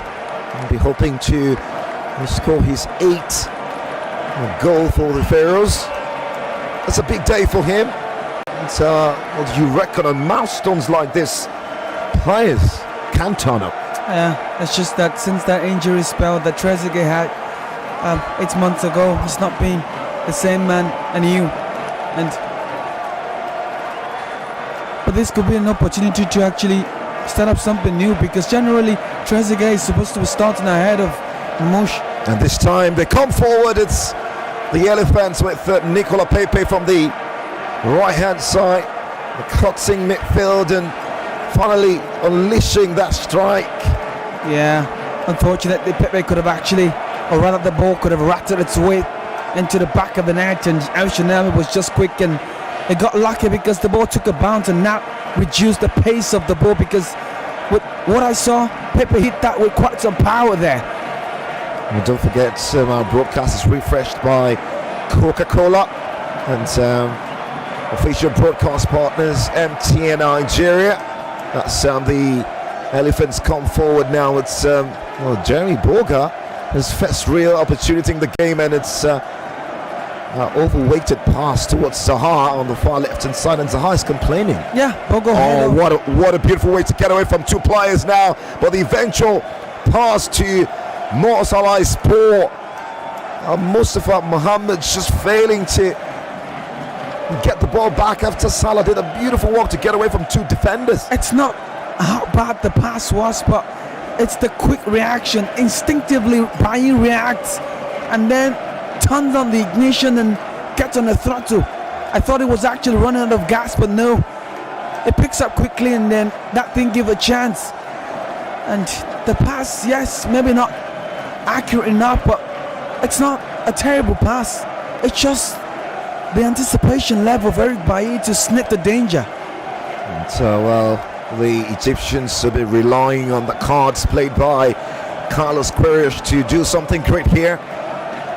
Back in 1998, he was one man who actually authored a detailed plan on how to enhance football development in the United States. He's one man who, of course, many remember with his time with Sir Alex Ferguson. So it's a well-travelled high point with the likes of Sporting CP and stints with Real Madrid. The Elephants now, they come forward. It's Pepe, a cutting fit from the right-hand side. Has got supporting Seri Dyer, eventually cleared away by Omar Kamal into the half of the Elephants.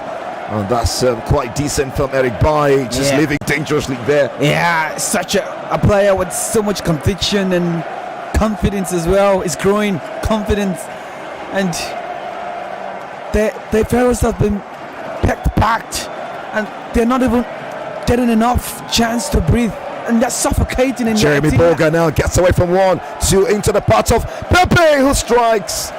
It's Tame and Shaarawy.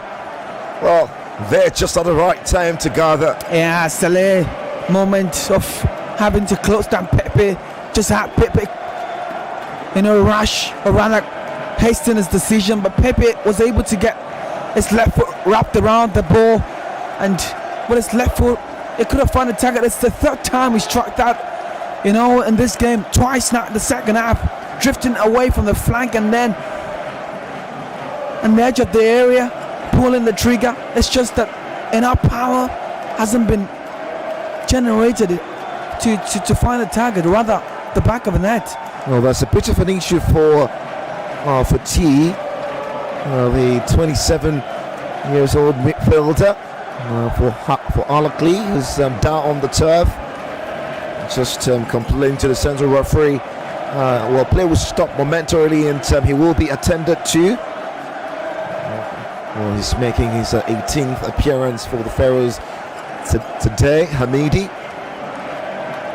Just having to take a look at the challenging there. I think that was when Pepe was trying to wake possession of him. He actually cleanly won the ball off him, and Pepe, the moment he steals the ball away from him, I think the landing on his ankle was just unfortunate. And the medics have signified for a substitution. He won't be able to continue. Ahmed Fatih. He's being the orchestrator-in-chief deep in that midfield. That'll be a huge miss. Yeah, and it appears that the legendary man, Saeed Abdallah, might just be coming on because he's got a lot of confidence in him. His short passes can be dangerous. I saw the game against Guinea-Bissau, in the second half, and he was absolutely an immense.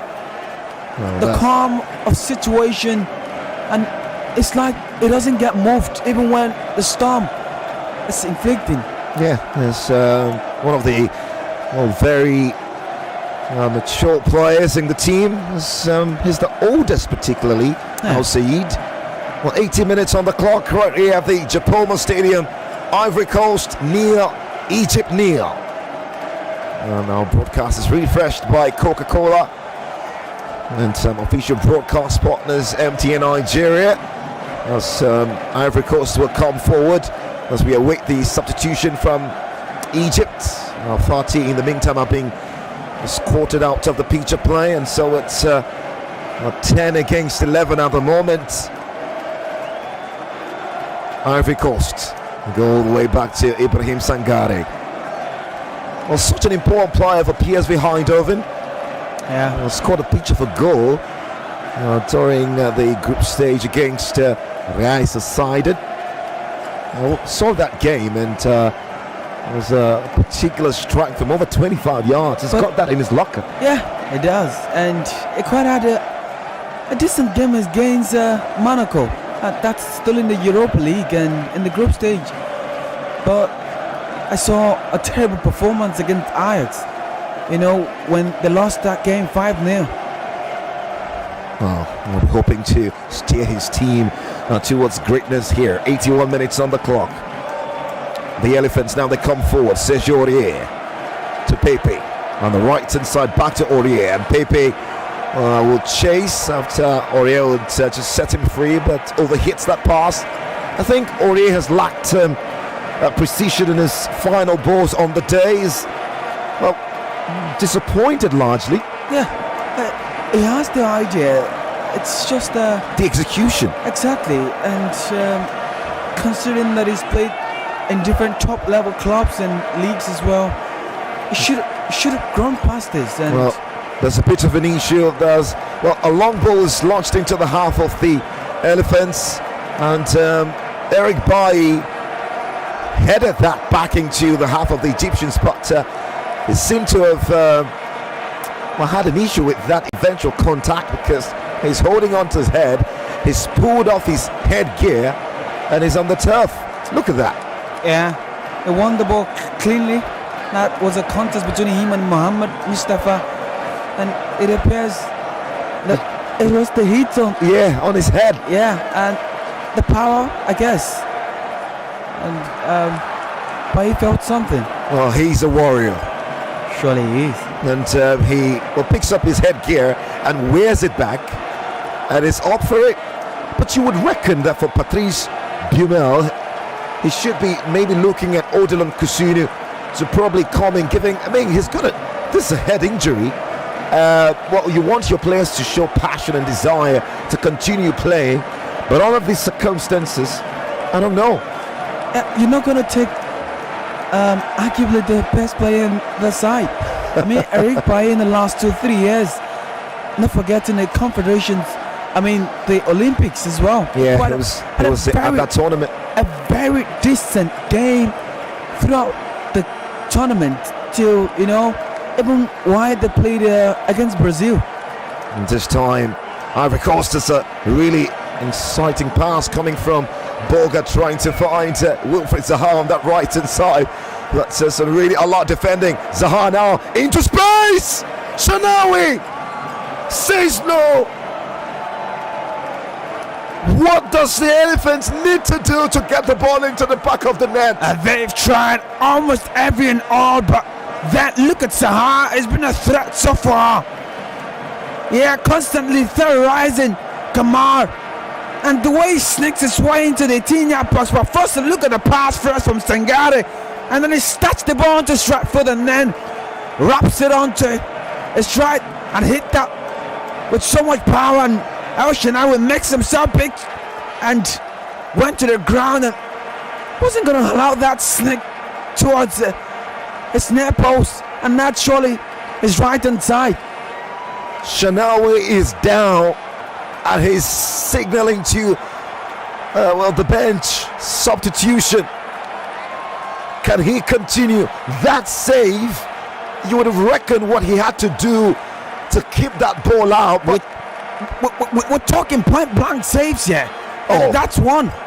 Because unfortunately, the left foot of that man, Wilfred Zaha, wasn't powerful enough. But maybe he could have picked a spot to find the far side. But then trying to have the ball sneak away from El Shenawi's right hand side, and El Shenawi makes himself pick a double step, I should say, because Sebastian Haller was there to smuggle the ball away from El Ghazi, and maybe that could have been a chance again for the Elephants.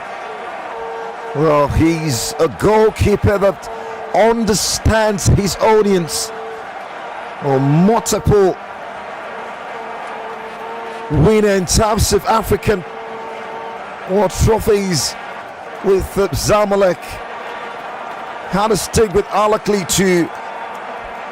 This goalkeeper is special, no doubt. Can he continue? That's a big question. Play have stopped momentarily, and the man Mohamed Abou Gabar, the 32-year-old goalkeeper for Zamalek, just hitting up Shenawi. It's unlikely he would continue here. What a save that was. He probably just had to put his fitness on the line to ensure that ball was kept away. Yeah, and that's what you do for your team, for your country. And Shenawi, first the save with his left leg and then his arm, extending his body. This is not an anatomic class, but then that's complete abduction. Spreading out well enough to make sure that the ball is not getting away from him, and the ability to sense the danger as well, to improvise from El Ghazi to collect the ball out. That's not El Ghazi, that's got to be Abdulmanim. Yeah, Abdulmanim, the 22-year-old central defender. It's done so well. Like I said, in the absence of Wench, it's been absolutely composure. He's been really composed, and El Shenawi is being escorted out of the pitch at the moment by the medics. CAF Champions League titles with Al-Ahly 2019-2020, 2020-2021, and not forgetting multiple Egyptian Premier League titles. We're winning it back to back from 2016 to 2019 and even 2020. But this time he would have to step aside, trusting that Mohamed Abou Gabar will fill into his stead and get the job done for the Egyptians. He's in pains. He's surely not loving this. Really disappointed. Egypt will have to make do with what they've got. What a game this is turning out to be. 88 minutes, and play have stopped all this while, but now play would eventually continue as the substitution have been done. Abou Gabar has manned the sticks for Egypt, and he's been tasked with the opportunity to launch a goal kick into the half of the Elephants. He does that nicely. Position now inside for the Egyptians. Fatou leaving dangerously. Try to win possession. Abdulmanin on the end of that one, and that will be a throw for the Elephants. And just on the right hand side, the left hand channel of Ivory Coast. Well, this time the Elephants, they've got the opportunity to come forward now. And Nicola Pepe complaining that Well, the eventual touch came off Trezeguet, but the central referee disagrees, and that will be a goal kick to Egypt. 89 minutes on the clock, refreshed by Coca-Cola and some MTN, our broadcast partners, solidly behind us for this coverage. What a game! Extra time staring at us right in the face. Yeah, I never envisaged that it's going to extend to this stage and the duration, but it's been an interesting game. I mean, it's not been boring, and I spoke about having something entertaining, and we're having it, yeah. No, truly entertaining, but lacking goals. 4 minutes have been added on. The Elephants now, they come forward. Nicola Pepe has got two in this competition. Can he make it three with a dazzling run, and the final crosses intercepted nicely by Fatou, and that will surely be a corner kick.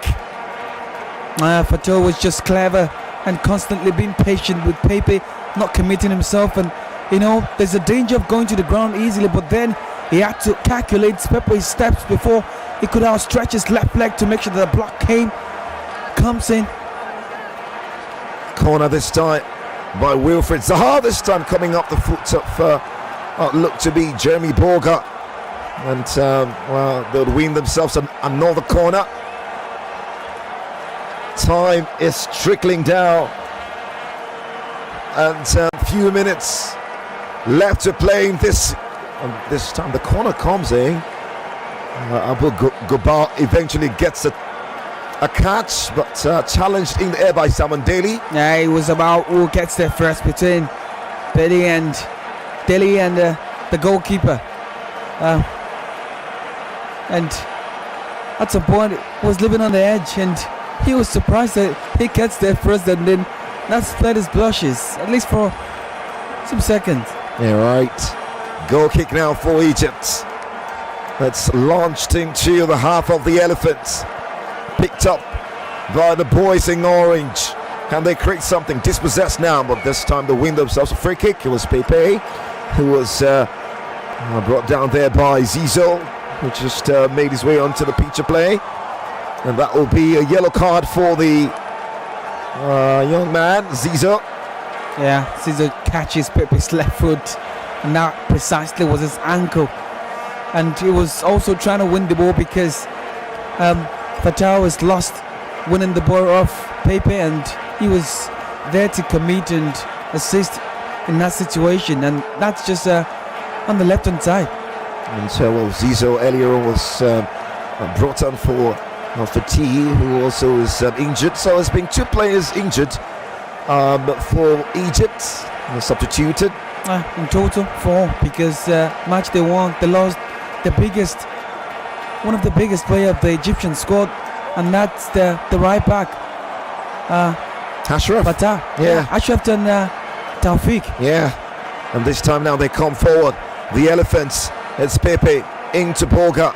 And Borga tugs the shirt of Oneni, who was peeling away from his meeting at box, and the referee will call that back for a free kick, surely. Yeah, just look at how they were on the verge of enabling a combination and creating a good ally, Pepe and Borga, and the pass from Pepe's left foot to pick up Borga was just not measured enough, and Borga kept his cool, waiting for the pass to get to him, and then he gets there first. It seems a quarter-final stage was introduced in 1992. Côte d'Ivoire have failed to reach the last 8 just 4 times, and they have gotten to the quarters more times, of course, 8. Missed out in 2017, back-to-back in 2000 and 2002, and also in 1996. And center referee Jean-Jacques Sangambo signals the end of 90 minutes right here at the 50,000 Japoma Stadium in Douala. This will be a fight to finish, a duel of simmering proportions, truly intense. Both parties with a real desire to progress. 90 minutes is done at the Japoma Stadium. Côte d'Ivoire have failed to score nor concede. The Egyptians themselves, a couple of good chances their way.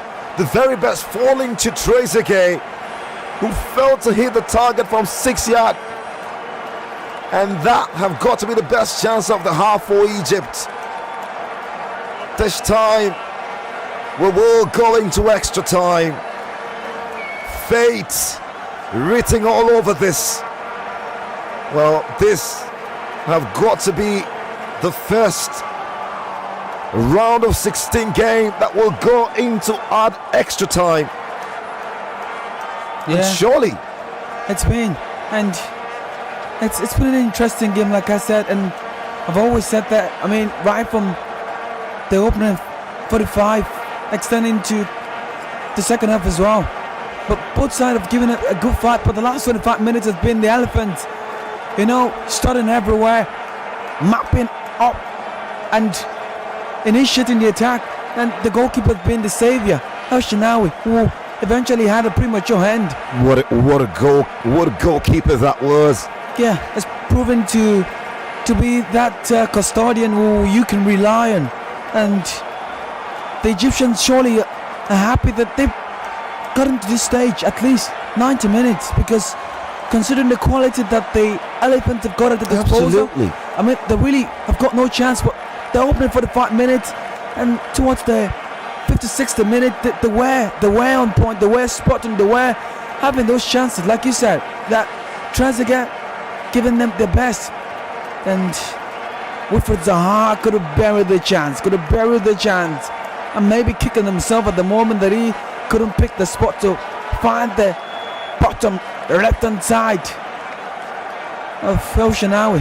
And Abu Gabari, second choice goalkeeper, just walking towards the path of Shinawi and having conversations. Players taking a rest at the moment. Some eating bananas, some drinking energy drinks, if you like. And well, we're also seeing, of course, players stretching. Well, some little aerobics for them too before the extra time gets underway. Carlos Queiroz, the Mexican, having a word with his boys. He wants to see them respond in the second period. And what a game. Yeah, what a game, I must really say, Tony. And the fact that they will have to do again now, it's going to be about working with your heart, because definitely a lot of them have run out of steam, and maybe not enough to take them beyond. And having to keep their foot off the gas, the Egyptian at this moment is not going to be the best advice. They've got to come out, maybe do not have the necessary quality to pin the Elephants backwards, but they've got to fight for something here. They've got to do enough, and then enough gas, at least with a little left, should do something. Should. And this time the Egyptian team will form a circle. Carlos Queiroz in the middle and dishing out instructions to the boys. Patrice Bumel also just talk to his boys. Also 24th appearance at the AFCON. Ivory Coast, can they claim their third title? Well, oftentimes they get stopped from winning by a certain Ghana, who, well, they share a really interesting record against, having the longest penalty shootout in international football with Ghana. Record shit twice. Yeah, you're referring to Ivory Coast. Yeah. And having 11, 12, I mean, that's massive. It's really massive. And I wouldn't want to be an Ivorian at that point in time, because my heart will not allow me, or rather give me that courage to watch that long. And well, we can see the two captains on the day called by the central referee Jean-Jacques and Mo Salah and Sergio Aurier just having to toss the coin and decide which side of the divide they will operate from. And so it has been decided. Ivory Coast will retain their half of the pitch, which is going to be on the right-hand side, and the Egyptians would also retain their half of the pitch, which will mean they will be operating from the right-hand side of defense. And this time, the likes of Mohamed Sharif, are making way onto the pitch of play. I mean, at this time, this is when having 5 substitutions are coming really handy. Yeah. And so play will get on the way at the 50,000 Japoma Stadium. The first extra time in this edition of the African Cup of Nations, as expected. 2 teams who share 9 AFCON titles between them will be the first to enjoy this. And what a great chance for Egypt. Can they come forward? Trezeguet, yet again, failing to hit the target. And look at that cross that was whipped in. And that was for a moment. Could have been the Egyptian going forward. And Trezeguet, again from that 6-yard box. He's got to do better, really. Yeah, but the block came in time as well. Trezeguet yet again strikes one from 25 yards away, and the block is in there by Eric Bailly, who took that hit to his stomach. What a game this is. But look at the pass from that looked to be Zizo, who plays him in on the left-hand side. And if you look at the cross, I mean the ball that flashes across the face of goal from Trezeguet's left foot. He was trying to pick up the run of Mo Salah, who didn't quite get himself in a very good position because Tel is there to block him away. Corner this time, whipped into the box, and there's a near post header coming from Ibrahim Sangare. Almost falling kindly for Egypt. Trezeguet towards the right hand side. There's a certain Zizo waiting. Quick interchange now to Omar Kamal. Egypt knocking on the door. The Pharaohs building pyramids in the half of the elephants. Omar Kamal yet again to Zizo with a ball into the back post. Hegazi is there and the header comes in. What a chance that was. That would have been a chance again for them. This time around is Sharif Mohammed, who really hits the ball, but just didn't quite get enough power on that. But look at that man, El Ghazi, to keep the ball alive, and then Sharif plants his header, but that's not enough to find a target. And look at the way El Ghazi lifts high and picks Sharif out inside the 6-yard box, and Sharif just not good enough to find the target. But the roof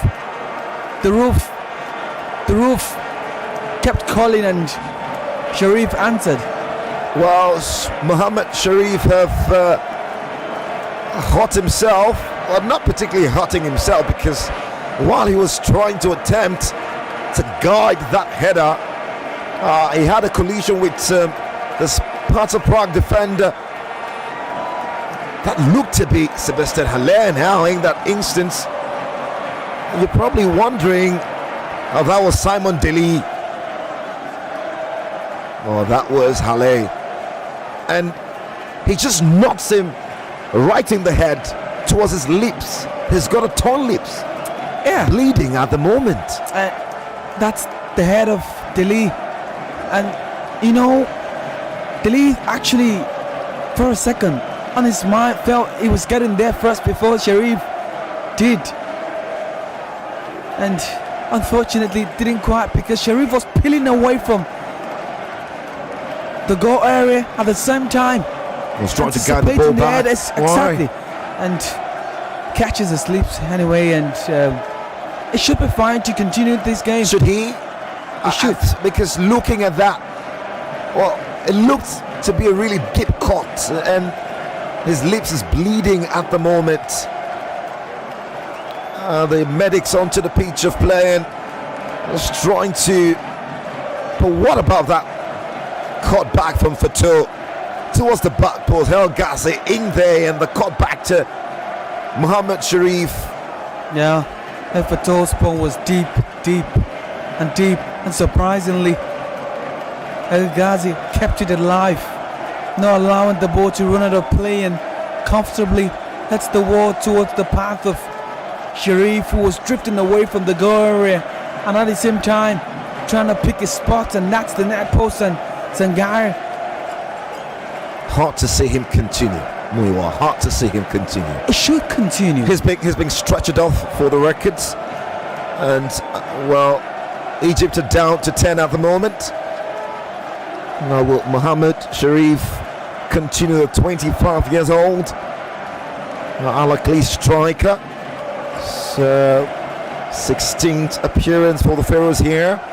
He's only scored 5 times. Yeah, in the league, because he added 2. That's the qualifying round of the Champions League, the CAF Champions League game. He had 2 as well. But then it's been in and around the team. And Yeah. Sharif, with a striker who's got pace. Goodness. Never really had a lot of time to watch him, but he was part of that generation, that team set up that were winners of the under-23 CAF championship. Yeah, He was. he was part of that team. Well, that team have got almost 4 players in this national side. Ramadan Sobi as well. Yeah, who's on the bench. 97 minutes. Play have restarted in Japoma. Côte d'Ivoire. This time they come forward on the far left-hand side in the half of the Egyptians. Zaha to Seri Dyer. Dyer switches play towards the far right-hand side, caught up by Abdul Manin. And this time the ball from Sejorier. Zizo with the eventual contact, and that will be a free kick. And just handled the ball as Mohammed Sharif is back on the pitch of play. Well, just like you said. Yeah, it should be fine, because it appears to me like a brush on the lips, and you know, the same way you scratch your lips and the wall. Free kick now into the 18-yard box by Seri Dyer. It's long and it peels up towards the far left-hand side, a few meters away from the 18-yard box. That was Sejorier with that set piece. It's been dreadful. Really? His delivery, his hits, and having to make the final third decision. Now the Pharaohs come forward. Can they create something special here? Zizo gets away from his marker, peeling infield, gets a strike away, and Sangare gets a final touch in it, but Trezeguet is crowded with men in orange shirts. It clearly lies dangerously. What a strike that was! I mean, that's got enough power. I'm damn right. The power could have been sourced from Kanji Dam, but that's Dam come from. And the hit from Ahmed Saeed Nana Zizou was enough. And look at Sangare. He just knew that power was coming with enough power, and then the hit on that just had him spill the ball, and he made a good save, because that's tricky. Yeah, it's tricky. Because if it decides to catch it, it could slip off and maybe rattle its way into the back of the net. Just like what we saw in that Nigeria-Tunisia game, where the effort from Sakling just quite a tricky effort. Yeah, he made the same mistake against Sierra Leone. And really good exchange of the ball this time from the Elephants on this right-hand side, the left-hand channel of the Egyptians. Played away by Fatou. And Trezeguet with the final contact. And that should be a thrill. The Egyptian have not outrightly but significant, been the best because of the chances they've created, the amount of threat they've caused, and they're beginning to mount pressure on this opposite side, the Elephants. And it's just like they're sharing a spell. I mean, for 5 minutes it's the Ivory Coast, another 5 minutes it's the Egyptian. It just shows that both sides are trying as much as possible to get something out of this game. Egypt hoping, Ivory Coast believing. Time running down. 99 minutes on the clock. And don't forget, this is refreshed by Coca-Cola. And our broadcast partners, MTN Nigeria, is solidly behind us. The players are a bit tired, as expected, but it's that part of the game where you just have to find the energy from wherever. Like I said, that you've got to be playing with your hearts now. And for those who've got through it lungs, congratulations. Yeah, and there's a really dangerous challenge. That should be a yellow card. Oh, it's Omar Kamal. And that will look to be on Wilfred Zaha. He's trying to contest the ball in the air, and Omar Kamal just got in his way. Yeah, Kamal was going with his left foot. It's a very awkward landing, really. Yeah, and the fact that Zaha jumped so high on the back of Kamal, and his landing wasn't a bad situation because he landed with his head. And Wilfred Zaha, well, will be hoping to score his 80th career goal. And this, of course, is his first AFCON experience after deciding to play for Ivory Coast back in 2019. And you have a feeling his dad, who is a pastor, will surely be showering prayers. Yeah, well, had a short stint at Manchester United, didn't really work out. Well, issues of potential relationship with the daughter of David Moyes. Potential? Well, it did happen. But and for someone like Zah's quality, who wasn't able to get more than 3 games for Manchester United, it just showed there was something personal about the whole thing. And David Moyes came out denying that that's not the reason they didn't give him enough chance. And left Ivory Coast, was born in Ivory Coast, but left Ivory Coast at a very young age for England. And of course had a stint with the national team, the 8th grade national team now in 2012. And in 2 non-competitive matches for the national team, the senior team, which the latter coming in 2013. Well, this time can he enjoy glory with the Elephants, who have got possession now in the half of the Egyptians. Pepe. Well, 5 goals for Arsenal this season. It's a struggle to see a starting shot in the club, and you reckon it's a competition where he can rediscover himself. Some really beautiful work from Zaha on that far left hand side to get away from his marker. But his final ball is poor and picked up now by the Egyptians. Omar Kamar with a long pass into the path of Trezeguet, and Trezeguet failing to eventually get it well dealt with by Eric Bailly. Picked up now by the Elephants. They come forward. Wilfred Zaha, 40 yards away on the far left hand side, cuts in field, one support, finds supporting Pepe. Pepe now on the right, a few minutes away from the 18-yard box. Infield, and the strike comes from Sangare. Abu Kabal with the save. That would have been a beauty. Kabal! What a save that was, Tony! But look at the patient move from Pepe on the left-hand side, right. And they kept on drifting with his left, and Sangare with his left as well. Hit that with so much power and precision. And Cabal wasn't going to be caught. This time the corner, this time will be whipped into the box at Simon Dilly on the end of that, but just inches over the bar. Look at the pace of that hit from Sangare. That 30 yards out. He was patiently, and he was able to generate enough power in that strike because his planting through was landing well enough with enough. And the follow-up was the strike.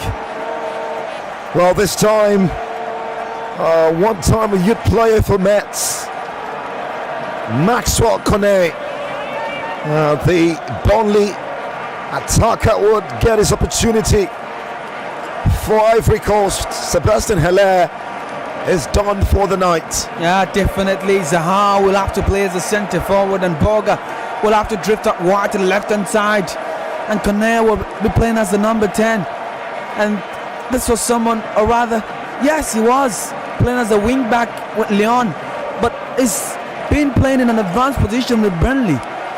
And maybe it's a time to show how creative you are. Yeah, really. He scored some really beautiful goals. He was a contender for Player of the Month, December, for Burnley, after scoring 4 times. So, one of them was a beautiful free kick against Leeds. And that was 25 yards out. Oh, that was cynical, really. On the left-hand side. I'm not going to forget that strike. Just caught the ball. Yeah. Away from the wall and back into the goal. It's got enough curves on it. Yeah, and it was a requirement of technique than power. Well, Jean-Jacques Ngambo says it's time to switch over. Half time of extra time in Japoma. Douala, Cameroon, coming to life. A battle of 2 giants. Truly will not be an easy one for any of them to get past this stage. Côte d'Ivoire have managed to keep hope alive. Trezeguet with a really good chance early on in the first half of extra time, balling the 18-yard box on the left-hand side, failing to hit the target. But the best chance of the game have got to be the strike of Ibrahim Sangare. Abu Kabar, terrific save. And so, it's time for both sides to switch positions. And this time, Egypt would have to operate from the left-hand side, and why Ivory Coast would switch to the right half of the pitch. And Seri Dyer, the oldest player in the team, talking to the boys. So much passion in his voice. You could feel the desire for some sort of a response in the second period. Yeah, for a man who was part of that 2015 squad, you know, that's what you expect. A leader at the moment, since Gradel's left the pitch, has got to play that role, and his individual character has got to be influential, and is carrying the boys up. Come on, you guys have got quality. I mean, should be in front by now. And this time, play would resume at the Japoma Stadium. The second half of extra time. No unnecessary time wasting here. So we'll be hoping to round this up before the Mali Equatorial Guinea game. But I mean, really, at a time like this in a football game of this magnitude, what do you think the managers will be telling the boys? Just keep doing the same thing, or just maybe do it a little bit differently? Now it's going to be difficult for tactics to actually function now, because the boys, they've got tired legs, and what's going to be required is the X factor. Jeremy Boga on the far right inside to Pepe. was trying to find a cross, but dispossessed of the ball. Egypt now will go forward. It's a dangerous ball, but well dealt with by Bailly. Salah chasing, was trying to sniff up possession from the Manchester United defender. Brilliant piece of skill coming from Seri Dyer. And to find Bailly dipping the half of the Elephants. Bailly with a long crossfield pass towards the far left hand side and trying to find Wilfred Zaha, but Omar Kamar is up to the task. Yeah, it looks like Pogba is the one, leading the line, but it's makeshift because Zaha still maintains his position as the right or left winger. Throw taking for the Elephants, done quickly to Zaha into the path of Sangare to Pepe back to Sangare. Pogba is out wide, waiting on the right infield, back to Sangare, and this time they'll just look for a teammate. Yeah, the Egyptians are completely running out of gas and just waiting to pounce on mistake, and they are completely fending off, and the Elephant dominant in possession, trying to look for that way, but the space is not there, no vacancy, so don't apply for that. And that's because the back line of the Pharaohs have been organized. The defensive department absolutely delightful, and the shape has been kept.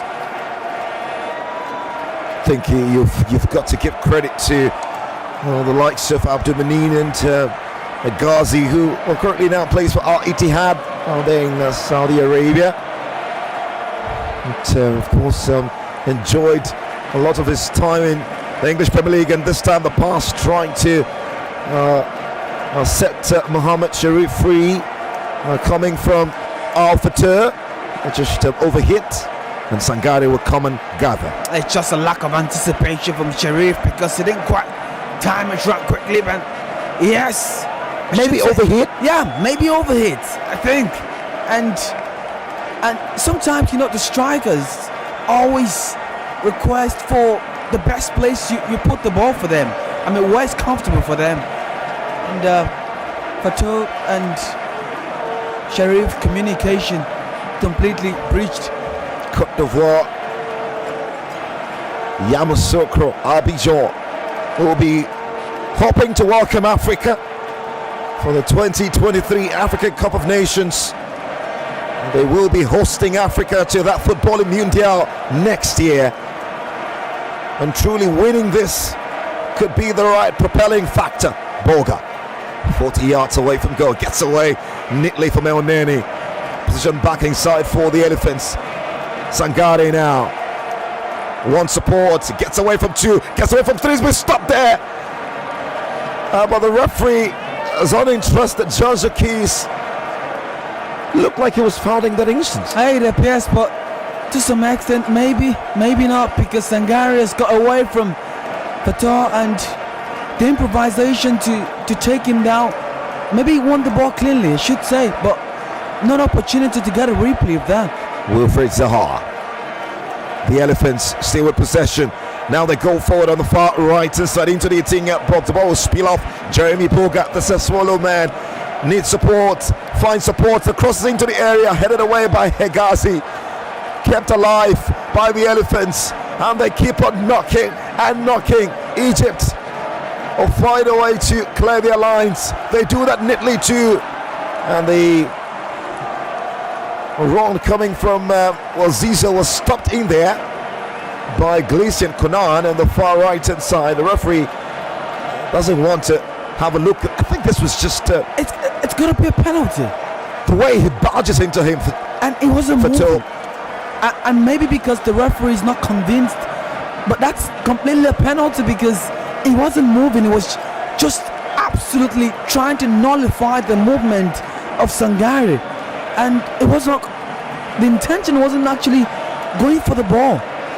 It's a bit dicey, really. It's stonewall penalty for me. I mean, but I don't think so. There was a barging into, but was it enough for a penalty. It's not about the effect of the contact, but the intention in that area. But beyond the intention, you also have to look at the eventual fall from the attacking player. Was it enough to win a penalty? As we see a situation, Simon Deli will go into the referee's book finally, and so the two centre halves have been booked. This is dangerous. It is, and now Salah will have to exploit this, because Salah completely in this extended second half. It's not. I mean, yes, I know ghosts are always white, and Salah is not far from that, because he's putting on the white jersey. For Simon Deli, it's his third AFCON.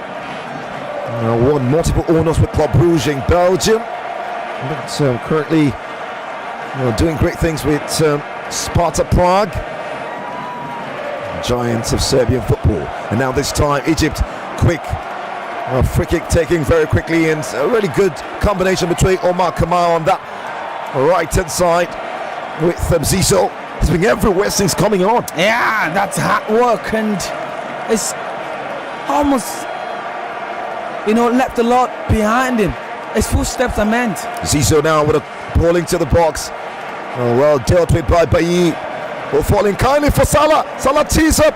Mohamed Sharif. And tries to watch an opportunity. At the moment that ball was headed out by Bailly, and now that man picks up the pieces, Salah, and tries to get on, and Trezeguet was just ambitious to go, or rather pick the top corner of the post, but maybe just wrap your leg around the ball and then find the bottom corner. No way was that a good effort. It didn't even hit the target. It was completely far away from it. And if Egypt go on to lose this game, there will be a second look at the numerous chances Trezeguet had to win this game. One of the very senior players in the team, experienced attacker for Aston Villa. He hasn't brought that to the fore, and this time Ivory Coast have got the opportunity to break forward. Jeremy Boga to Wilfred Zaha, and this time it's mopped up nicely by Abdul Manin for Egypt. Egypt now, they come forward, tied legs. Can they create something special here? And it's Trezeguet bonded off the ball by Simon Deli, cleared away from danger into the half of the Egyptians, and that will be a throw. It's turning out to be an end-to-end stop here. Not enough, both sides holding on to possession, but they do not care. All about their caring is getting a chance of scoring a goal. Really, this crunchy time, 114 minutes, refreshed by Coca-Cola, MTN, proud broadcast partners, and huge supporters of football in Nigeria, with us all the way they go. And it's that moment you feel like the players do need some bit of sugar, and this time it's Zaha trying to supply Jeremy Boga, who was attempting to find himself 1v1 with the goalkeeper. Good defensive work from Hegazi. Zaha has worked really, and in a game like this you give your 101 and maybe 1,000 if that's possible. You know what's at stake, and 5 minutes before the 120th minute, Trezeguet with the strike in the hitting out box on the far left hand side. Sejorier screaming after making that block. Yes, he just had to give himself a run, cheer himself up, because he did something there, and that's because the left foot of Ray was there to make the block, because Trezeguet was just gonna pick the far corner, and the right hand side definitely of Sangare. And this time that will be a corner for Egypt. Zizo will trot towards the far right hand side to take that corner. corner floated into the box. It's a dipping one onto the back post, and there's Bayi there to snap that danger away. And this time, Fatou with an eventual ball into the box, cleared away. Jeremy Boga will chase, wings possession. It's 2v3. It's a crossfield pass now to Zaha on the far left-hand side, and his fast control lets him down. That's the heavy touch from Zaha, but then the weight of the pass was just not gonna be easy for Zaha to caution, and Zaha felt his foul, and he's displeased about that the referee couldn't sound his whistle for foul because it felt that Ghazi has extended his hand, or rather his elbow. And so we'll see a bit of a scuffle involving Wilfred Zaha and Ghazi, almost trying to exchange. What would you call that now? And the referee, Jean-Jacques, was talking to him, calm down, and he kept on reeling, and now he's been yellow carded. Yeah, that's because we're still human. I mean, the fact that we're still human, we've got to react. And Zaha felt that in that instance he was elbowed. Yeah, Ghazi was screaming that Zaha had put the ball down with his arm, and that should be a foul. But you see the way he pulls down Trezeguet right in front of him, trying to gain possession of the ball. Yeah, that was the foul. That's the desperation to get the ball, and he's frustrated. He's frustrated that he should have done better, but the weight on the pass from Boga was just too heavy, and I felt Boga was just gonna stay a bit longer, you know, and maybe hold possession that long and continue to drift or continuous movement. But you know, understandably, already running out of gas, and I wasn't ready to continue that run, so you had to fit, or rather switch play to the left hand side to pick up Zaha. Less than 2 minutes before penalties right here in Douala. Well, the heavens have opened, and surely both sides might have to settle this from the sport. Who wants it more? Egypt now could just find themselves in a really good position. Mohamed Sharif trying to chase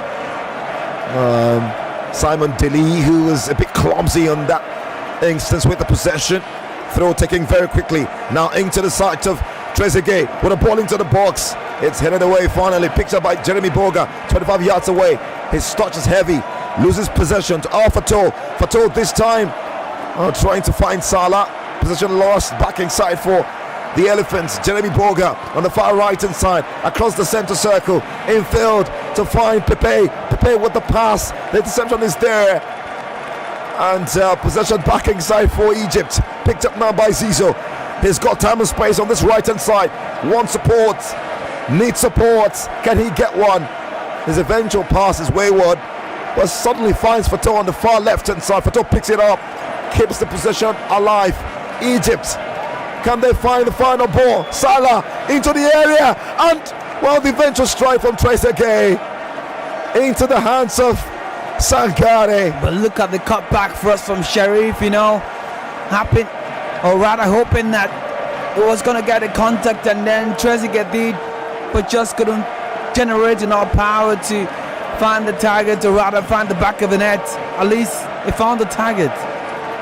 Central referee Jean-Jacques Ngambo says enough.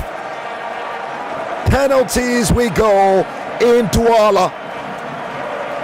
A battle of two kings. Truly a fight for who reigns supreme. 90 minutes wasn't enough. 120 wasn't either. And it's central referee who calls things, well, to stop at the moment at the 50,000 Japoma Stadium. These two have got history from the sport. Well, the last time they met in the finals in 2006, it was separated from the sport. 5-4. Yeah. And now they meet again in similar circumstances. And absolutely no script writer could have written the script that is just going to get to this stage, and we're having it right now, and not even you or anyone, and the fans as well, can predict the outcome. Well, Egypt have been involved in penalty shootouts at the AFCON on 6 occasions. This will be the 7th. And guess what, Muiwa? They have won 3 and lost 3. And so it's perfection. Yeah, it's neither here nor there for them from the sports. I had to use the word perfection because it's 3-3, and I'm not a fan of that, but I'll drink this one. Well, Côte d'Ivoire themselves have been involved in just 2 penalty shootouts before the semi-final stage. And the last 2 times was a victory over Cameroon in the 2006 quarterfinals and a defeat to Algeria in the 2019 quarterfinals. But well, from the semi-finals, they've been involved in 7 shootouts. It's 4 in the final, 3 in the semis. Well, they've got a clean record, untainted record before the semi-final stage from the sport. Yeah, and you know, they won on those 2 occasions, and which was against Ghana. And I mean, looking at these penalties for the men,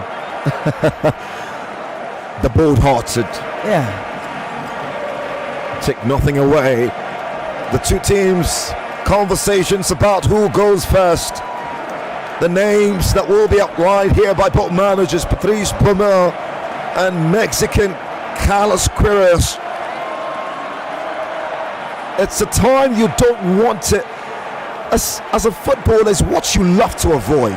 yeah, and now is the time to seek whatever God you're serving, because this is where luck comes in.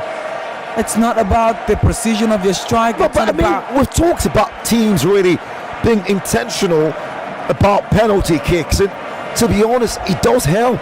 Yeah, sometimes it fails you, and because you need more luck than execution. Because the better penalty taker. Don't forget, the best penalty taker prior to the Euros was Jorginho, and it's a sport. It missed this, and you see, this is what we talk about luck. Emmanuel Adebayor just looking, expecting to see fireworks here in the stands. Dressed in a blue attire. Was rooting for the Eagles prior to their exit. You're probably wondering who he will be rooting for now. Yeah, it's got to be a side, or which is not far away from Mali. You think? I mean, at the moment, I mean, you're referring to this game, so but generally in the competition, it's got to be Mali, yeah. Well, Sergio Aurier and Mo Salah would have to toss the coin and we decide which of the half will host the penalty kick and who will go first. Jean-Jacques Ngambo, centre referee from DR Congo, in charge of this game today. Now this is his 3rd game. He was in charge of the 1-0 wing for Senegal against Zimbabwe, and he was also the centre for Cameroon against Ethiopia. The game ended 4-1. And I'm sure he's being blowing on the whistle internationally as early as 2013. He's one of the 3 referees from Africa who also participated at the 2019 Africa on the 20 World Cup in Poland. And not forgetting his experiences of Chan on the 20 AFCON also, and CAF Champions League and Confederations Cup. Well, he'll pick up the ball, and the goalkeeper, second choice, Mohamed Abou Gabar, who was substituted on later in the second half due to an injury to number 1 choice El Shanawi, will be the man who maybe takes first. But in the meantime, Jean Jacques is having a word with both goalkeepers. More or less like educating them that because you've got to be one leg on the line and one inside. So you have to understand that, because if you don't go by that, the penalty get retaken. Moment of truth. In times like this, you want the brave in heart to step up to convert. 23 million people in Ivory Coast. In 1975, Ivory Coast was a country of just 6.7 million people. But pretty much 20 years plus after that, they have multiplied in terms of population almost twice. And that's massive. And there's a ratio of 5 children to 1 woman. Well, the people of Ivory Coast will look to Nicolas Pepe to start this one on a high. Can the Arsenal man go them in front? Nicolas, and that's a well-taken penalty towards the left-hand side. Goalkeeper had no chance. Yeah, that's very good. Again, the precision with his left foot, and then he hits that with so much power. The goalkeeper's dive to his left, and then he finds the right-hand side. I should set the middle, and the goalkeeper, Gabi, completely nowhere to be found. And this time, Badr Ali Sangare will hoping that he can stop the move of Zizo, who have been terrific since coming on in extra time. And this time, can they bury? Steps up! It's a fantastic finish, top corner, and no chance for Sangare. That's how you play spot kick. Yes, and that's the needed power on that to find the top left corner and the right hand side of Sangare. And the power is just not enough, but the precision and picking the spot. And Mustafa Mohammed, who was substituted earlier on, just showing that grit and desire. This time, Ibrahim Sangare for Côte d'Ivoire. Can he deliver the goods? Sangare! And that's a cool, calm, collected finish. Gabi, no chance for the goalkeeper. No pressure, Tony, no pressure because of his composure. And the way he took that with his left foot, just calmly finds the right hand side. And then allow Gabi to dive towards his left. Again, perfection. And it's the conviction for me, the courage of being smart about it and finding the net as well. And this time, it's going to be a special moment for Amir El Solai, the 31 years old Al-Akli midfielder, one of the senior players in the team. Can he lead by example? Steps up, and that's a well-taken penalty towards the left-hand side. Sangare, nowhere to be found in that instance. Yeah, Sangare dived left, and then that man picked the right-hand side. And look at the way he did that with his left foot and the inside, I should say. And the bottom left-hand side was required.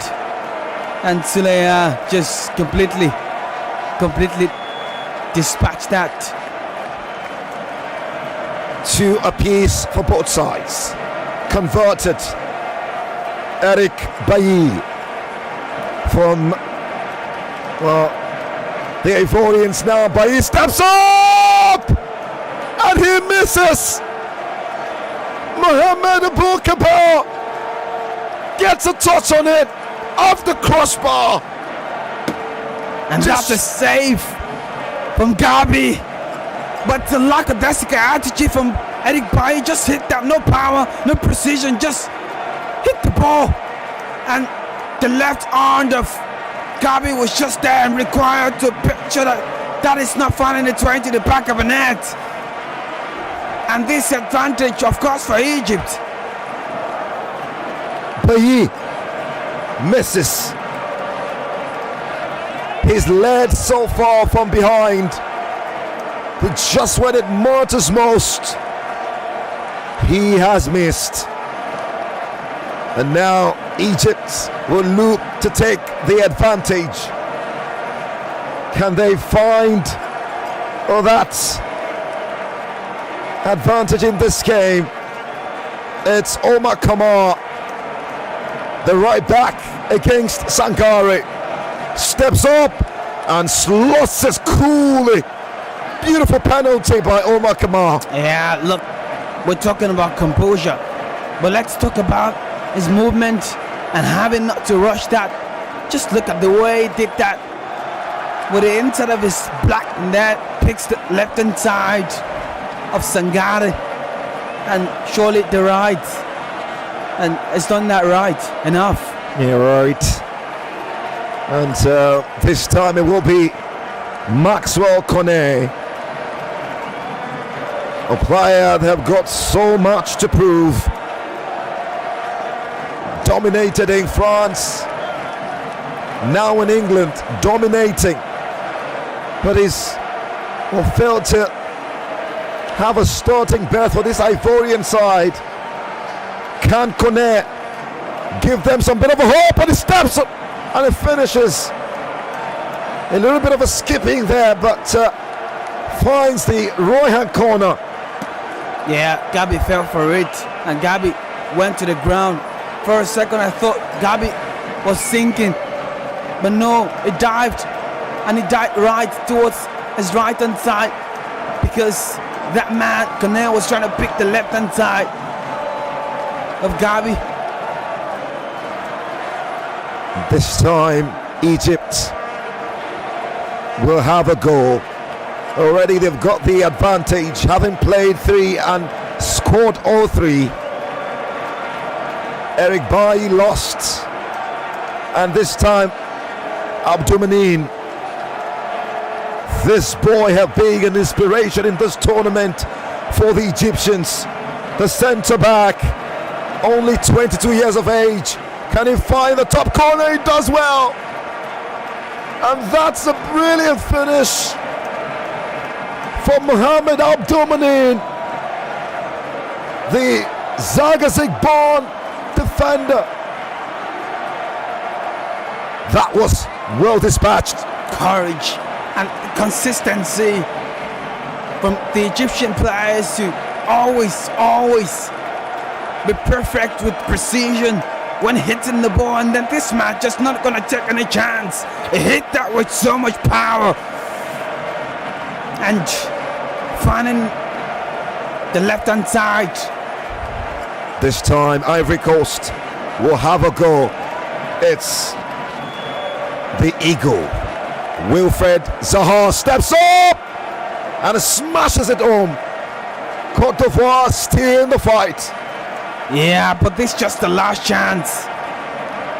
I mean, curious as to why Eric Bailly, a defensive player, could have gone to take a spot, but they've got defenders so good at taking penalties. I mean, Abdoumanin just dispatches excellently. Yeah. No excuse, Moiwa.